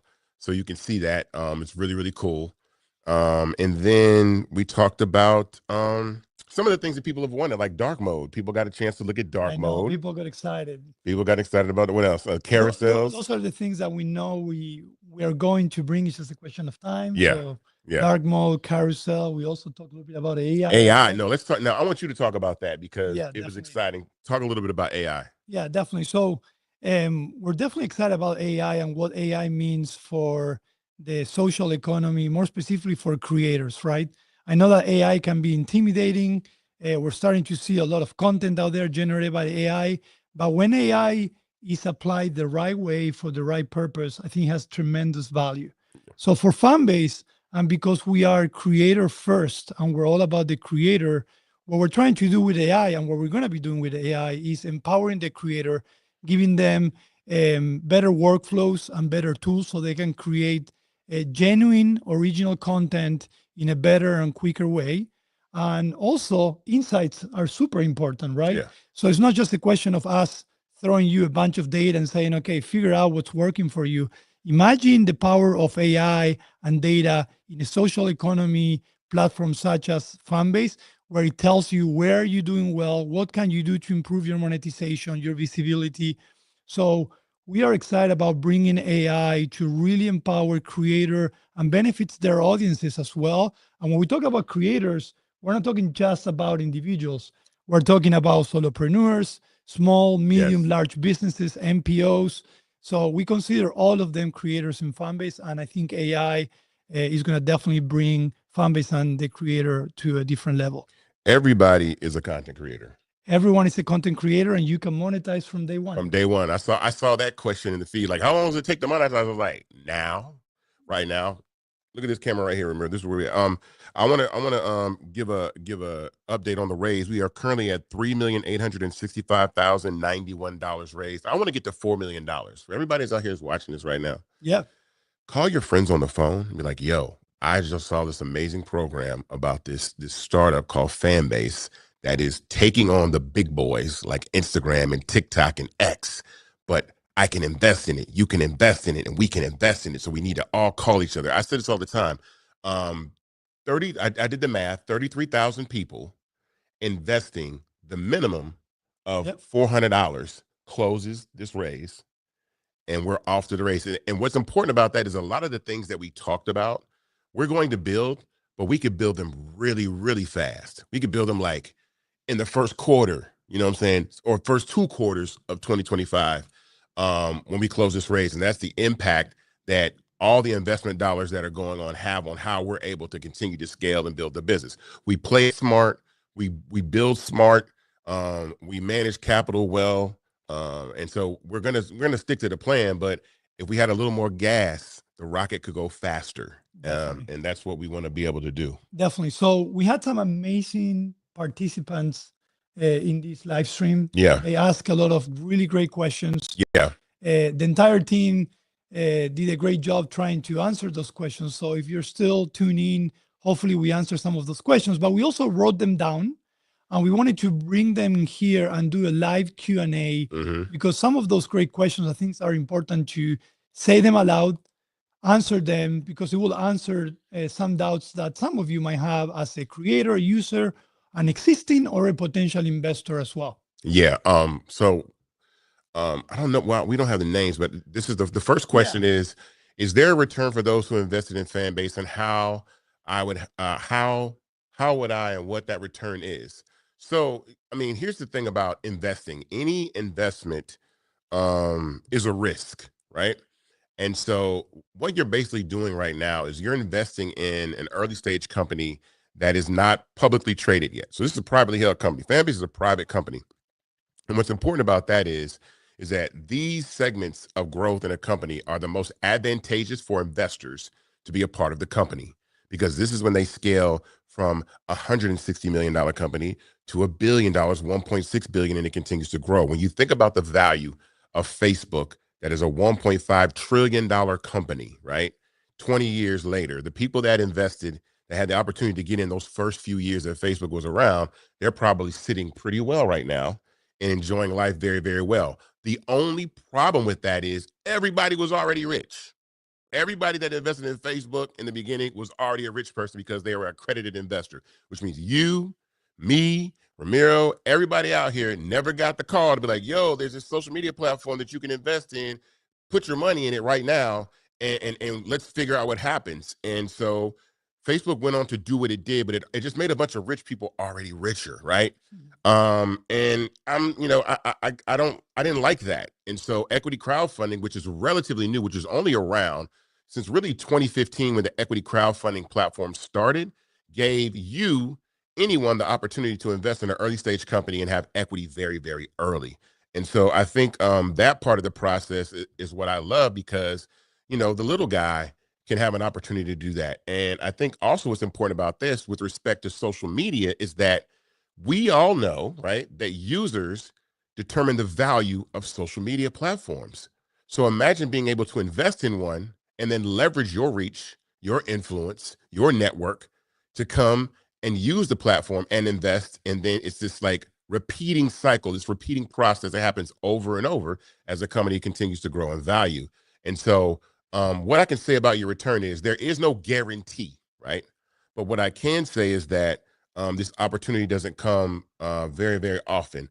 And we want to make sure that we're not, we never say, oh, we're guaranteed for this to happen. But again, one of the things I often talk about, or something that I can talk about that's happened very, very recently, you look at a platform like Blue Sky that since the election in these last 30 days, Blue Sky has ballooned to over 26 million users, right? And I think they had maybe 8 or 9 when they started. So they probably put on about 12, 16 million users in the past 30 days. Believe me when I say that right now, the phone in this guy is ringing like crazy, right? Yep. They're calling him right now like, look, how much money do you guys want? How much do you need? Because even contained in that user base, without revenue, they haven't started revenue yet, just off the user base alone, there's an economic value to the people that are using that platform right now. And investors know that they can switch on ads, they can do anything that they want to do. And so the importance of that is that was just a mass migration of people that decided to leave X. So it wasn't even about the Republicans or the Democrats. It was people that got fed up with what Elon did and mass migrated over to a platform that they did not like what Elon did. And those people moved, and that shift has created so much value. Mark my words, at the top of 2025, you're going to see that Blue Sky is going to raise 100 million, 200, maybe $300 million at a multiple billion-dollar valuation just by that migration in that short 3-week period. And what I'm saying is that we all could do that right now with Fanbase the same way. The difference is, do you own any of Blue Sky, right? And the answer is no. I don't own any of Blue Sky. I've had a Blue Sky account for almost 2 years, and I've seen this. I see this happen. I was on there early, and it's like, wow, they're having a great moment.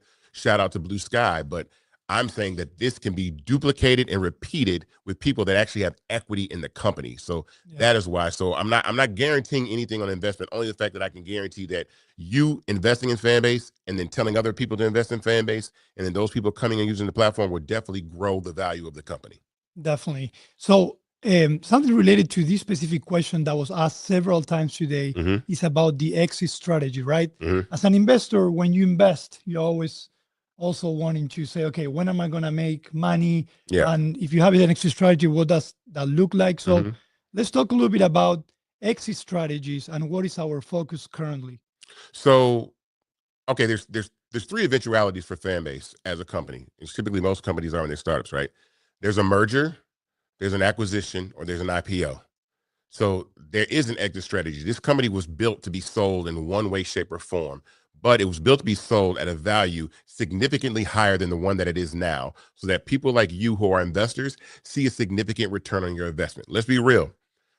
People always talk to retail invest. Retail investment, if you get anywhere from 10 to 14% off of an investment, you've done well. So for every dollar you invest, if you get it 14 cents back, $1.14 back, you've done well. In the space of social media and technology, you're talking about companies that can 10x, 100x, 1,000x, 2,500x your investment. This is unheard of. So that exit strategy has always been part of what it is, but I want to make sure that we exit at a value that delivers a return to not only the people that build the company, but the people that have invested in the company.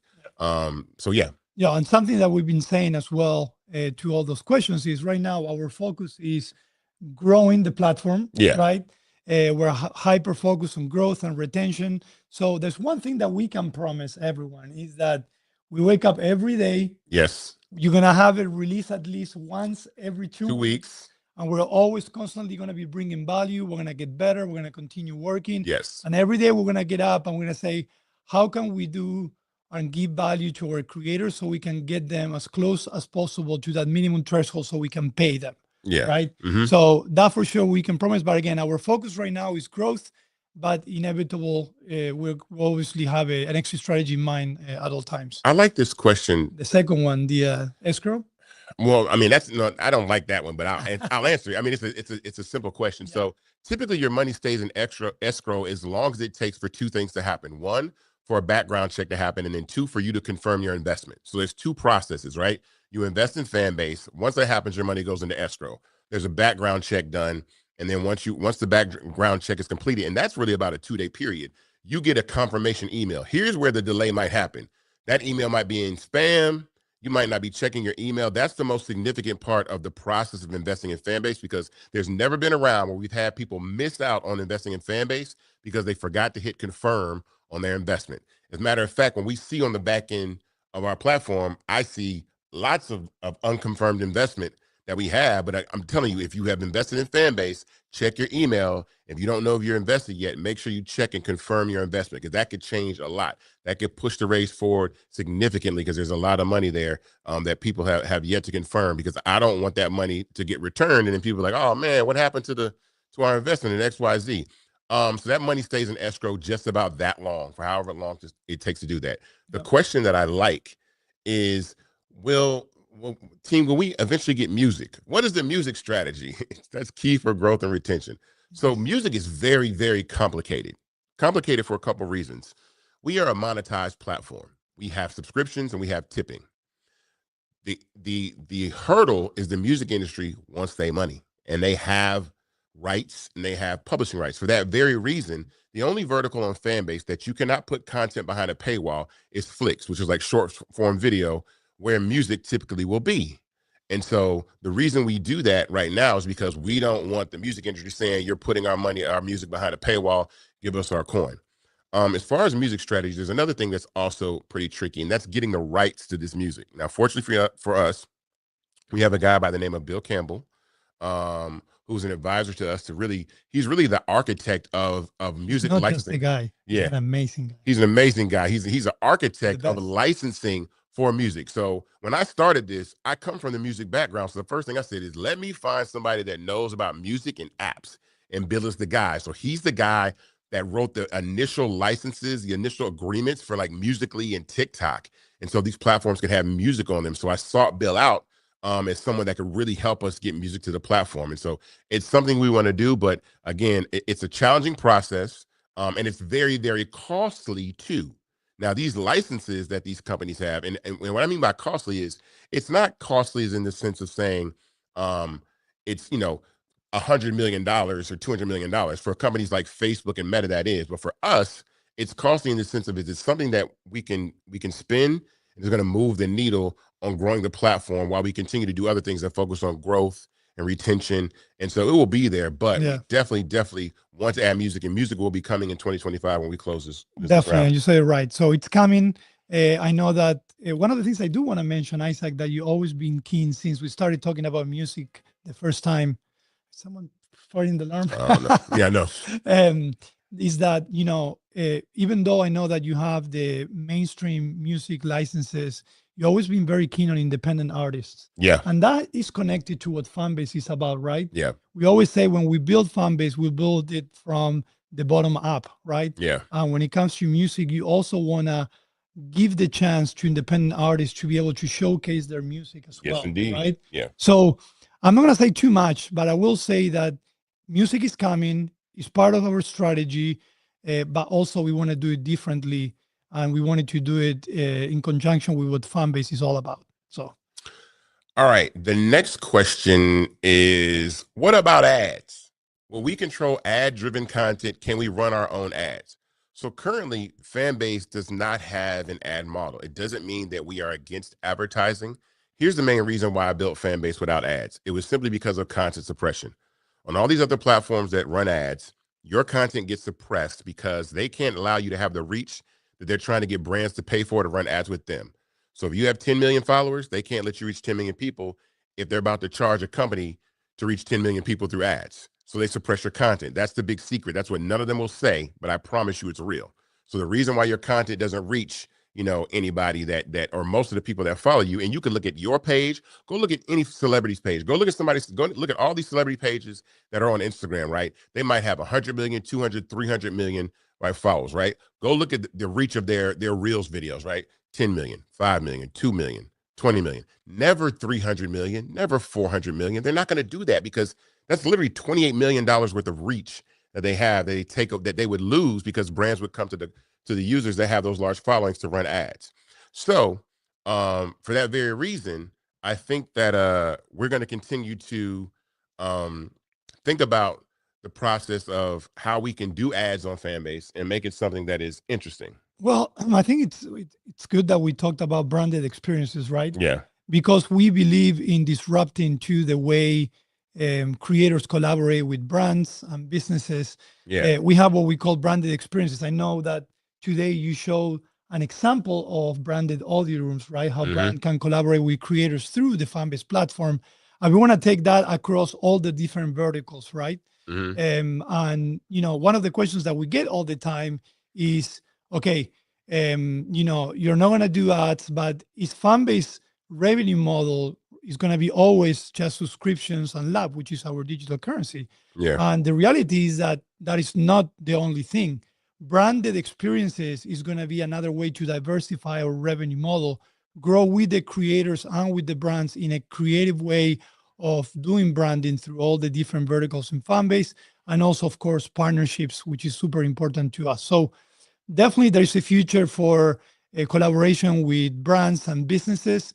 It probably won't be the traditional ads on the feed, but it'll definitely be branded experiences.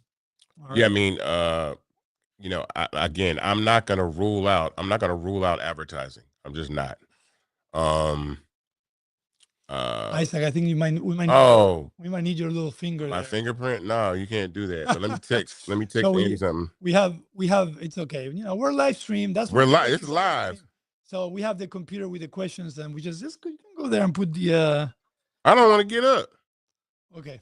All right. So I have some of the other questions that I want to share here. One of the questions was related, and we got this a lot today, which was interesting, if we're going to be doing anything as far as accessibility, right? And one of the things as the CTO, I want to say that as we continue this race and hopefully close it soon, one of the things we want to do is we want to definitely improve our development cycles. Improve our development cycles is not just grabbing 1,000 engineers and bring them over. We want to stay nimble. We want to be very conscious with our next moves, but it means building better architectures, building more automation so we can work more efficiently. But also, I do want to bring accessibility as part of the development cycle. We know that accessibility is important. So, small things such as, tagging elements and so on is something that we definitely want to do better in 2025. I want to say it because we got that question a lot today. We did. And yeah, we did. Ooh, All right. Let me take this. Okay, this one. Oh, I want this one. Oh boy. It says at Fanbase team, will there be migration from Blue Sky and YouTube?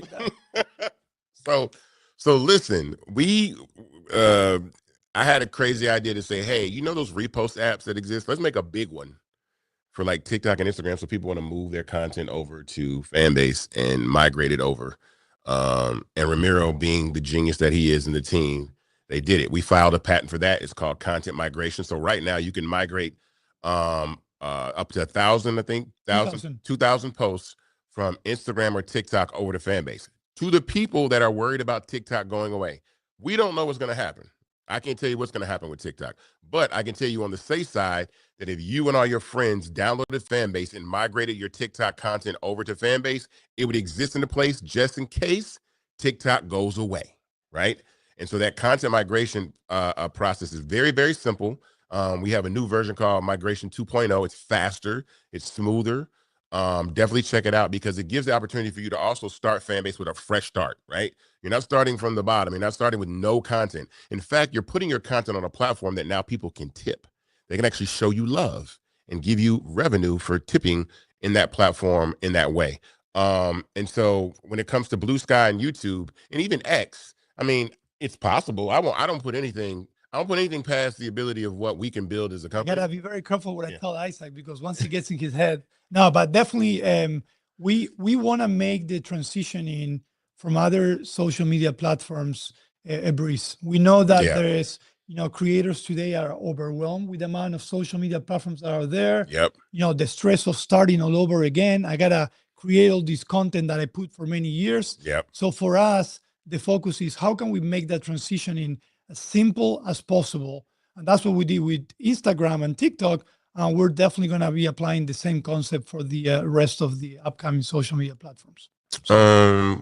Let's see. What about the algorithm? You see that algorithm question? Yeah, I saw the algorithm question. So someone asked, and we actually had this a lot too as well, is if the will the algorithm be built out to push out in front of unique users daily, or will our live stream only be put in front of our current followers? So one of the great things that we have at Fanbase, because we are not born as an ad-centric platform, we're all about the creator, is that we do have the flexibility and we are empowered to give as much visibility to creators as possible, right? So the answer is yes, we're definitely going to go beyond following. In fact, the algorithm that we're working every day is how can we give relevant visibility to audiences that are looking for specific interest, specific content, and that goes beyond following, right?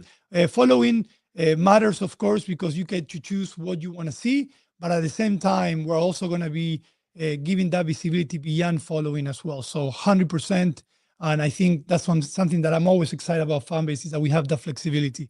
It's a creator and content-centric algorithm. It is, and we built the platform like to understand that I didn't want people to be limited by following. I think following is dead. I don't think following is a thing anymore. It still matters. It matters, but here's what I mean by it matters, because people remain connected to you, but it should not be the only way that people see your content. And matter of fact, it's not the only way that people see your content on Fanbase.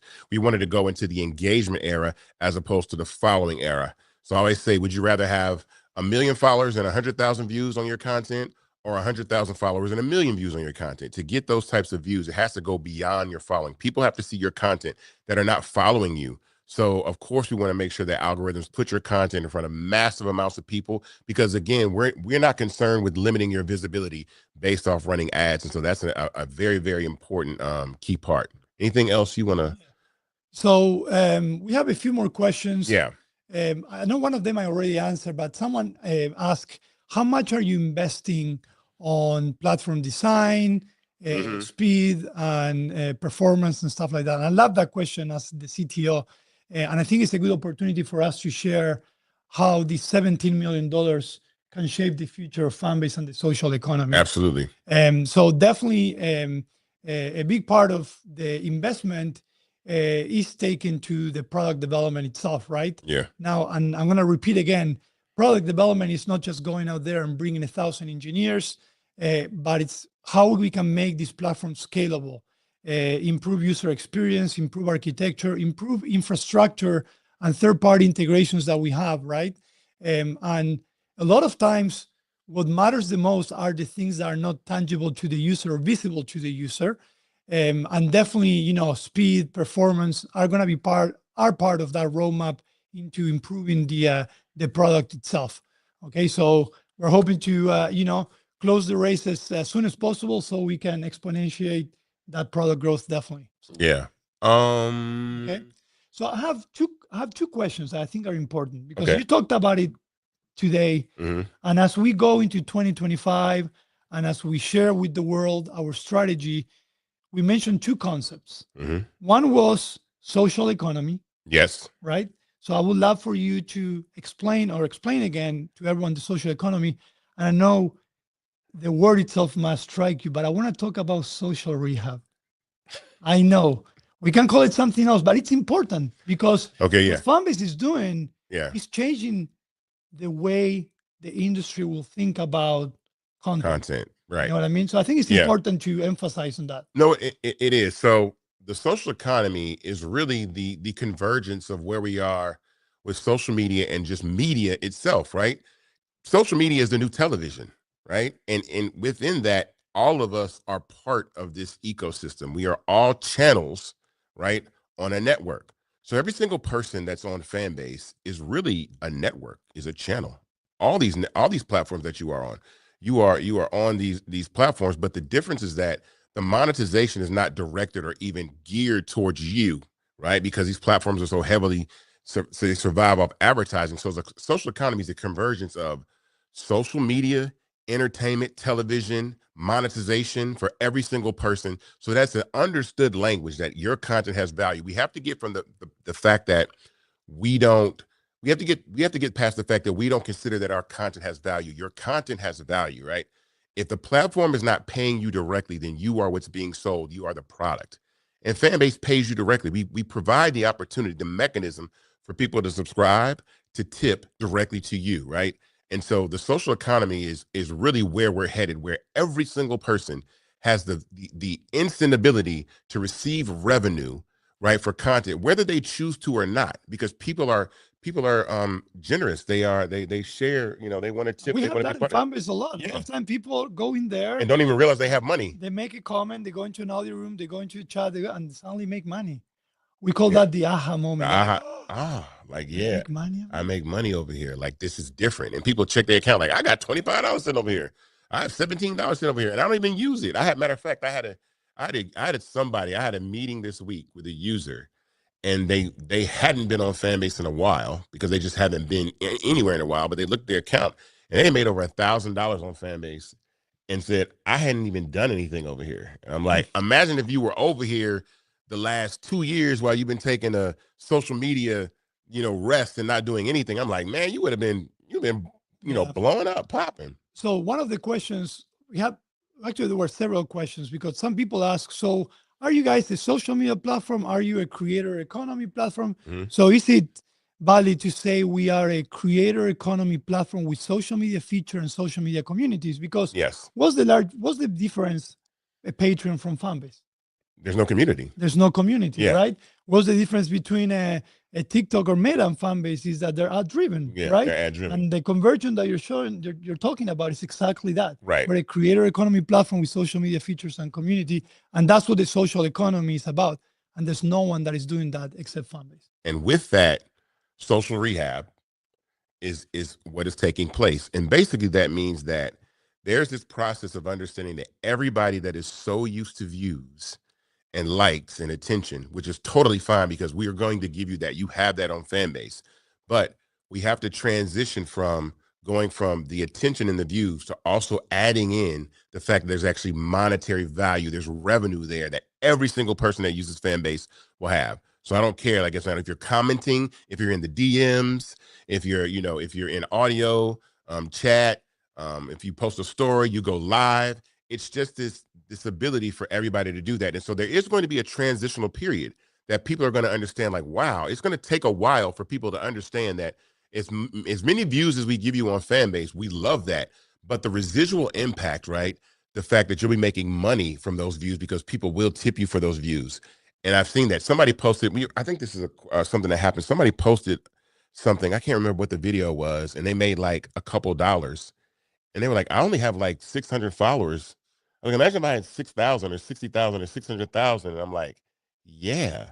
And that's the thing, as this thing scales and grows, you're talking about a global platform. We're in 190 countries and territories on iOS and Android, running 24 hours a day, 7 days a week, right? And so there's never a time that you can't make money on Fanbase. That is the important part about it. I always say this all the time. I define a business as the ability to receive revenue for a product or service you provide. So by default, every single person that has a Fanbase page is a business by default. That means you download the app, right? You comment, you're providing a service, you're creating content, right? That you provide, right? And people can tip you for that. Or you can put your content behind a paywall and have subscribers and build your content that way. So that's the extremely important part about this, that Fanbase makes everyone a business. There is no, you have to get this many watch hours or this many followers. I saw that they did something on X like that where they demonetized people that had subscriptions and took them away until they got 2,000 verified follows. Yeah. I'm like, That's too much. We're still trying to figure it out. That's stop playing games with people. That's too many games that are being played. And so we don't want to do that over at Fanbase. We want to make sure that you guys have the ability to reach and monetize, do that. And social rehab, the transition that we're going to be doing in this process and people realizing that they make money off their content is going to be phenomenal at Fanbase. Yeah, and it's basically an exciting challenge for us because we want to support that, right? 100%. Through product communications and everything. So that's exciting. So it's 10 o'clock. It's 10 o'clock. All right, on the dot. Well, let's talk a little bit about the investment opportunity before we say goodbye, and then we can do a recap. Yeah. So the investment opportunity is right now, everyone watching, right? You can go to startengine.com/fanbase and invest in Fanbase. The minimum to invest in Fanbase is $399. That gets you 60 shares of stock in Fanbase at $665 a share, right? And the important thing about that is this opportunity does not exist anywhere because of equity crowdfunding. You're allowed to actually own part of a social media tech startup. This is very, very new, a new opportunity to do that. And also, it's the holidays, right? I mean, give equity as a gift. We're going to spend money on Christmas presents. I get it, but I would much rather receive some equity in a company than something that I might use, or a sweater that I'm going to take back, or some Christmas socks that I'm not going to want to wear. Buy me some stock. Buy me equity in something that I think can I have ability to actually contribute to and grow and monetize and see what happens. And we see how big these companies get. And so go to startengine.com/fanbase to invest. Join that. Again, I mean, we're talking about how many? There are 350 million people in the United States of America, 400 million people in the United States of America. Right now, I'm looking for 33,000 human beings in the United States of America, right, wherever you are, to invest. Or anywhere in the world. Or anywhere in the world, actually. Yeah. You can be everywhere. Sorry, Canada. Sorry, the UK. I don't know why, but we'll figure that out. But anywhere in the world, 33,000 people and a planet full of 9 billion people to invest $400. And we closed the round in 2025. You're talking about going forward in 2025 with Fanbase. We up out of there. Right? Yes, definitely. So I don't want to close without first saying thank you to a lot of people. First of all, saying thank you to our investors and our users. You guys are the reason why we're here, why we wake up every day loving what we do. So we want to say thank you. Also, our team. A lot of times you see Isaac, you see me talking, but there's a lot of people behind us. There were people moderating. There were people developing, preparing for today. Our product, marketing team, operations, finance, our advisors as well. I just want to say thank you because throughout this journey, you guys have allowed us to be here and get to this point. So let's name. So I'm gonna name some names and you name some names. I'm gonna name some names first. We're in trouble. We got a lot of people. I know, but I mean, we're gonna name some names. First of all, shout out to Andy. Right, Andy is our producer editor who's actually directed this entire thing. So the reason why this looks so good is because of Andy. Shout out to Andy, why it's vivid and visual and the graphics and all that kind of stuff and look amazing. Shout out to Andy. Shout out to Ebony, my right hand in administrative things for myself and the company that really organized on the back end, all of our partners, all of our streaming partners, everything that we do. I want to shout out Noah Washington, who is in marketing, but really helps piece together the run of show, the structure of what we're all doing, works with our fan ambassadors, as we call it, Fanbase, our ambassadors that represent Fanbase, fan ambassadors. I want to shout out Maddie, who is our social media specialist, who's running things on the social media side. So all our social posts, everything you see us doing. And then I got to shout out some of my favorites on the dev side. I want to shout out Santi. So I got to shout out. Trouble. I got to shout out. I got to shout out. Listen, I got to shout out Santi because Santi makes. He helped a lot. He helps a lot. Like him and Miku, like they're incredible. But I'll let you name, some other people. But Fanbase is a large team, and so we're significant. Oh, Sewell. Shout out to Sewell. Yes. Sewell keeps us in business. Sewell makes sure we don't spend all the money. Like Sewell makes sure that the money is like money in, right? So we're not doing crazy things like, going to Coachella and blowing money or something like that. So, Definitely. Well, I mean, if I have to name the entire product team, we're a team of 20 working on a product that, probably you think that we have thousands, right? Yeah. So I'm just going to name the teams. Thank you to the product team that helps us refine every single thing, and they have patience on us as we change directions once in a while. Yep. Our UX UI team, and you mentioned a few of them. our development team, the API backend, Android, iOS, our QA team, our tech support team. I was talking today how the tech support team absorbs everything that is happening in Fanbase and they deal with everything. So I want to say thank you to them. And I did mention also our advisors and our team on the marketing team, Andrew, JV, you mentioned Bill, so Kika as well. Kika, who works with our HBCU students, our Propel partnership. So Kika, definitely. We got a lot of cool things coming with Propel and HBCUs in 2025. I got a really good plan to really get Fanbase on college campuses in 2025. So we'll be doing that. So with that said, we thank you so much. Again, the opportunity to invest and be part of Fanbase doesn't finish right now. Yeah. You can continue, let everyone else know about Fanbase and the investment opportunity. And we definitely are super excited about 2025 and beyond. Yeah, man. For that, I want to say thank you. Thank you to you. I mean, this guy right here, man, this has been an amazing journey. We've been at this for quite a while, but it's really the dream and the passion of ours to continue to build this company. And so from me to you and everybody at Fanbase, we want to wish you happy holidays and a happy and safe new year. And we will see you guys in 2025 as we continue to move Fanbase forward. All right. Thank you. Good night, everybody.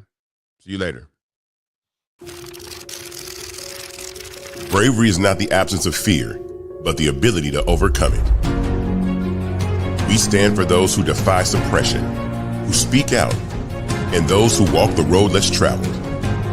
Everyone deserves to be seen and their voices be heard. We're sparking a movement, growing a community of creators united by the desire for freedom, choice, equity, and ownership. At Fanbase, it's all for one and one for all. We support each other to guide, promote, and uplift you in a place where you can unapologetically be yourself. A place where your voice, ideas, and creativity are not just welcomed, but celebrated. We are Black founded, minority funded, and supported by a diverse, inclusive, powerful community that believes in the strength of authenticity and individual choice. Regardless of success or background, we welcome you. The marginalized, the underappreciated, the successful, the superstar. We're for all who seek a space to express themselves freely, where they are rewarded for being their authentic, true self. We transcend labels because only we have the right to define ourselves. We are built for the brave, the culture, the creators, and for the future where everyone has the power to shape their own destiny, where all are empowered, voices are amplified, and freedom is embraced.